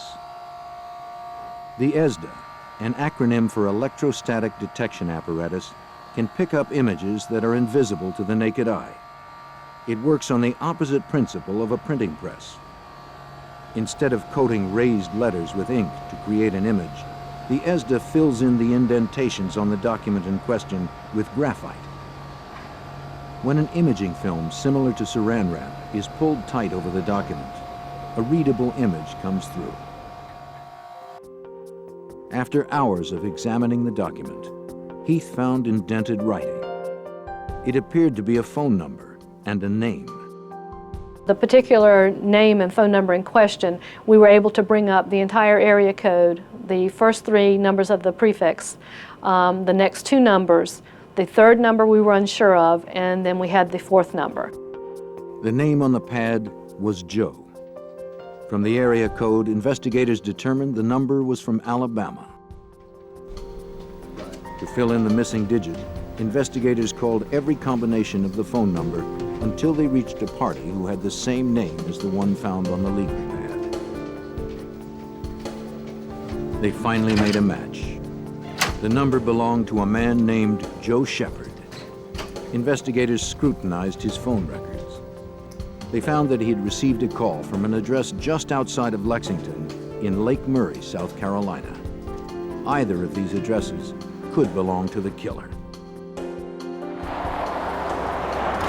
Armed with the FBI profile, local police visited the Alabama address.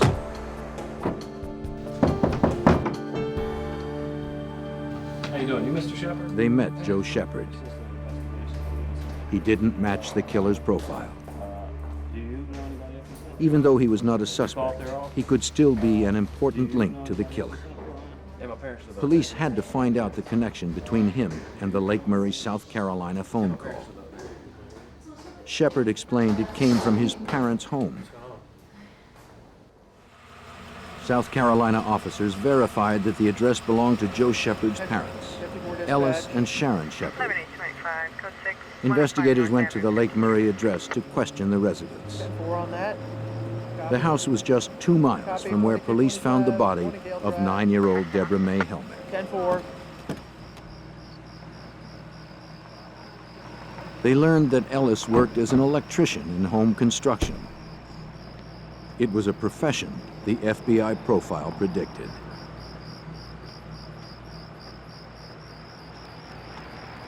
As the officers knocked on the door, a car pulled into the driveway.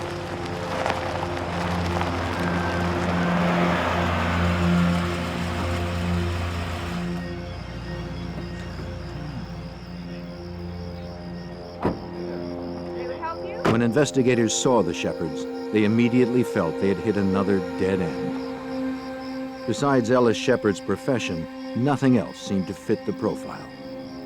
They questioned them anyway.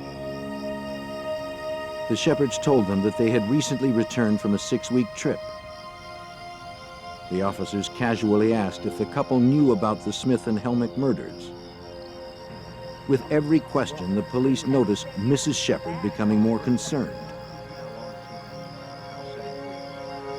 The Shepherds were beginning to suspect their house sitter, Larry Jean Bell. As they described Bell, elements of the profile fell into place. He was a white male, in his 30s, who lived with his parents. He sometimes assisted Ellis in home construction. Just days earlier, when the Shepherds returned from the vacation, Bell had picked them up from the airport. He talked to the Shepherds at length about the cases.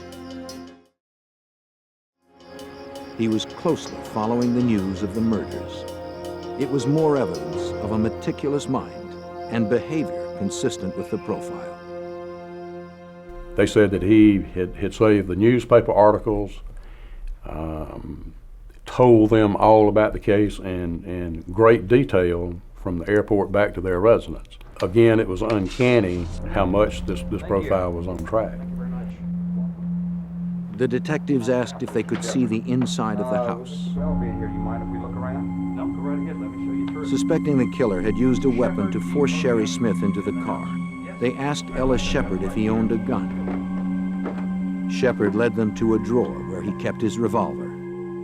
Last time I used this gun. To his surprise, the gun was gone. We got a good idea of The officers asked the couple to accompany them to the precinct. They wanted the Shepherds to listen to recordings of the killer's calls to the Smith family. The investigators needed to know if the voice on the recordings belonged to their house sitter.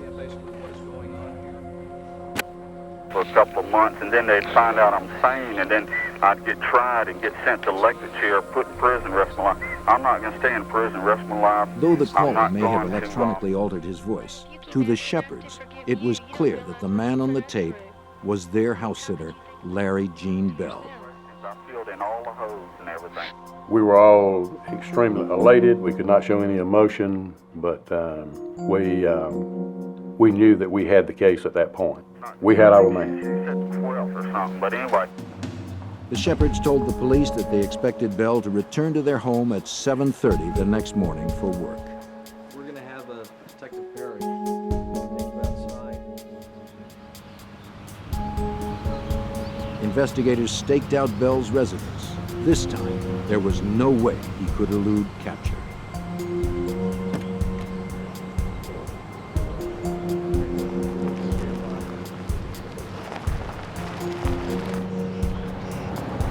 Larry Jean Bell headed down the highway to the Shepherds.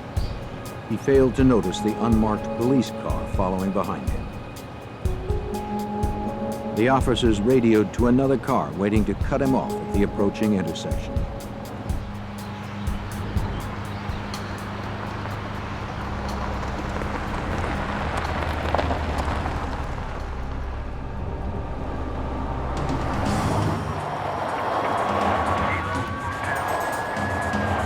June 26, 1985, at 7:19 a.m., investigators finally trapped the elusive Larry Jean Bell.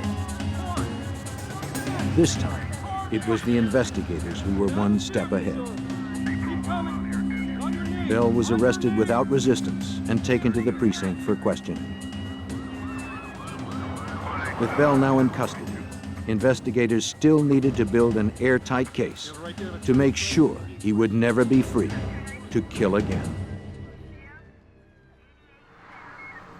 Combining hard forensic evidence with the FBI profile, South Carolina police arrested Larry Jean Bell on suspicion of kidnapping and murder.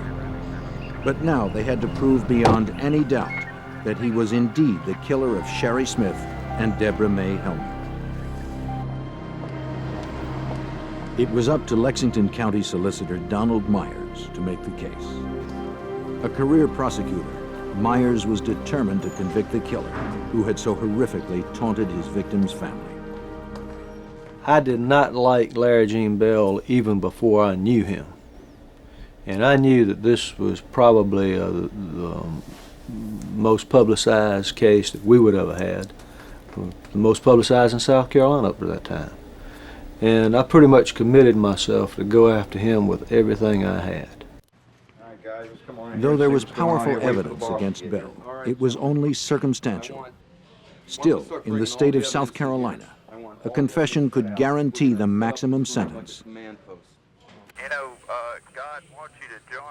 Myers needed to make sure that Bell would never be able to take another life. Stacked up against him. He wanted a confession. He's facing a mountain of evidence. Again, they called on the FBI to help. They recommended setting up an interrogation room that would elicit a self-incriminating statement. For instance, a map showing where the phone calls were made, some pictures of the victim so that he's aware as he looks about the room to remind him of the victim. You might have fingerprint cards on the table. You might have notebooks or file cabinets that would have his name on them, all to make him think you obviously have narrowed in on him, you've got the goods on him, he might as well go ahead and give it up. While the officers prepared to question Bell, other detectives secured a search warrant for the Shepherd's house. For the next 12 hours, the forensic team combed every square inch of the home, looking for anything that would firmly connect Bell to the crimes. As the profile predicted, the house was in perfect order. It was meticulously cleaned, vacuumed, and dusted, particularly in the room where Larry Jean Bell had been staying. But beneath the orderly exterior, the team uncovered evidence of his deviance. The bed's pristine sheets concealed a thin, dirty mattress, and beneath that lay a porn magazine and a handgun that matched the description of Mr. Shepherd's missing .38.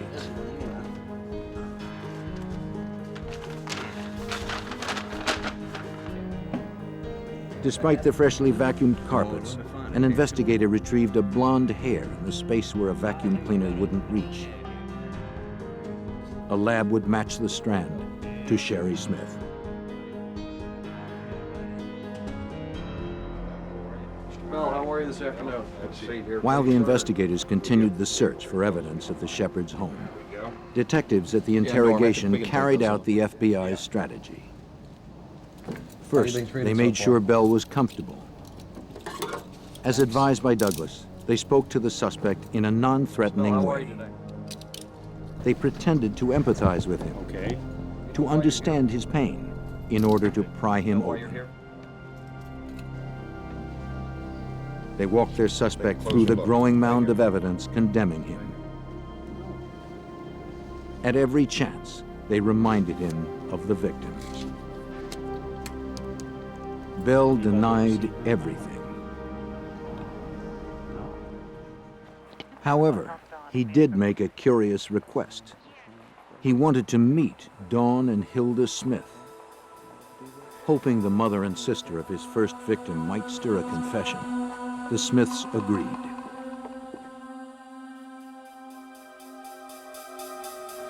Hilda and Dawn tried to mentally prepare themselves. Finally, they stepped into the room and came face to face with Sherry's killer. He began to mumble and he began to speak about how he was sorry that the person sitting in that chair couldn't have been the one that had done this. But another Larry Bell could have been the one. He really didn't make a lot of sense. And so I remember sitting there, I remember looking at him, I remember listening to him, and I really just felt disgust. That I knew this was the man, and he wasn't even man enough to say, I did it, I'm sorry, I'm just trying to make excuses. But my mom said the most incredible thing to him. She said, I know you're the man that killed my daughter, and I can honestly say that I don't hate you. And he got teary. But Bell's emotional break went only to the point of tears. He never made the confession authorities wanted.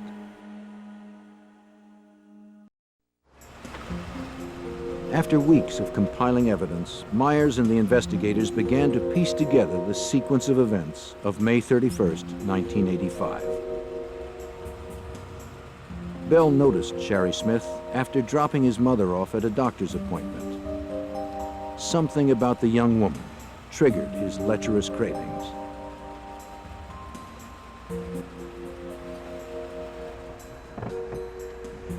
As she left the parking lot, Bell followed.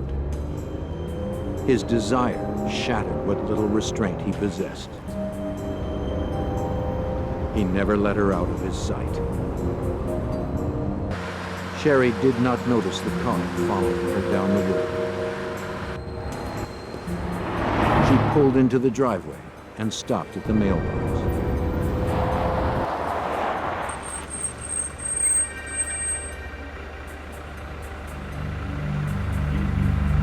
Bell wasted no time. Tell me the way to... He had taken Sherry completely by surprise. Come on, you're going with me! Yeah, you know, Timmy, He brought Sherry to the shepherd's house on Lake Murray. Bell then canceled dinner with friends.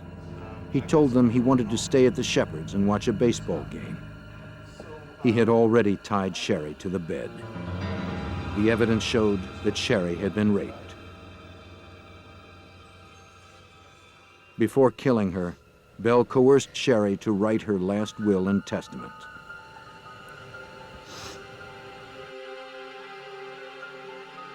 "12 hours after she disappeared, he covered her mouth with duct tape and suffocated her. Investigators believed that she was dead by 4:58 a.m., the time Bell claimed that their souls became one. It took less than 1 hour for 12 South Carolinians to find Bell guilty of first-degree murder. Myers prosecuted Bell in a separate trial for the murder of 9-year-old Deborah May Helmick. He was found guilty a second time. With Bell's conviction, the Smith family could begin to rebuild their lives. There was a sense of relief that, okay, now he can't do this to me, he can't do this to anybody else, and he will be put away. Larry Gene Bell paid the ultimate price for his sadistic crimes. On October 4th, 1996, he was put to death in South Carolina's electric chair. Though the loss of Sherry Smith and Deborah May Helmick will always be felt, life in Lexington has slowly returned to normal. With skill and determination, the South Carolina law enforcement community and the FBI brought closure to a grieving town by ending the deadly game of cat and mouse.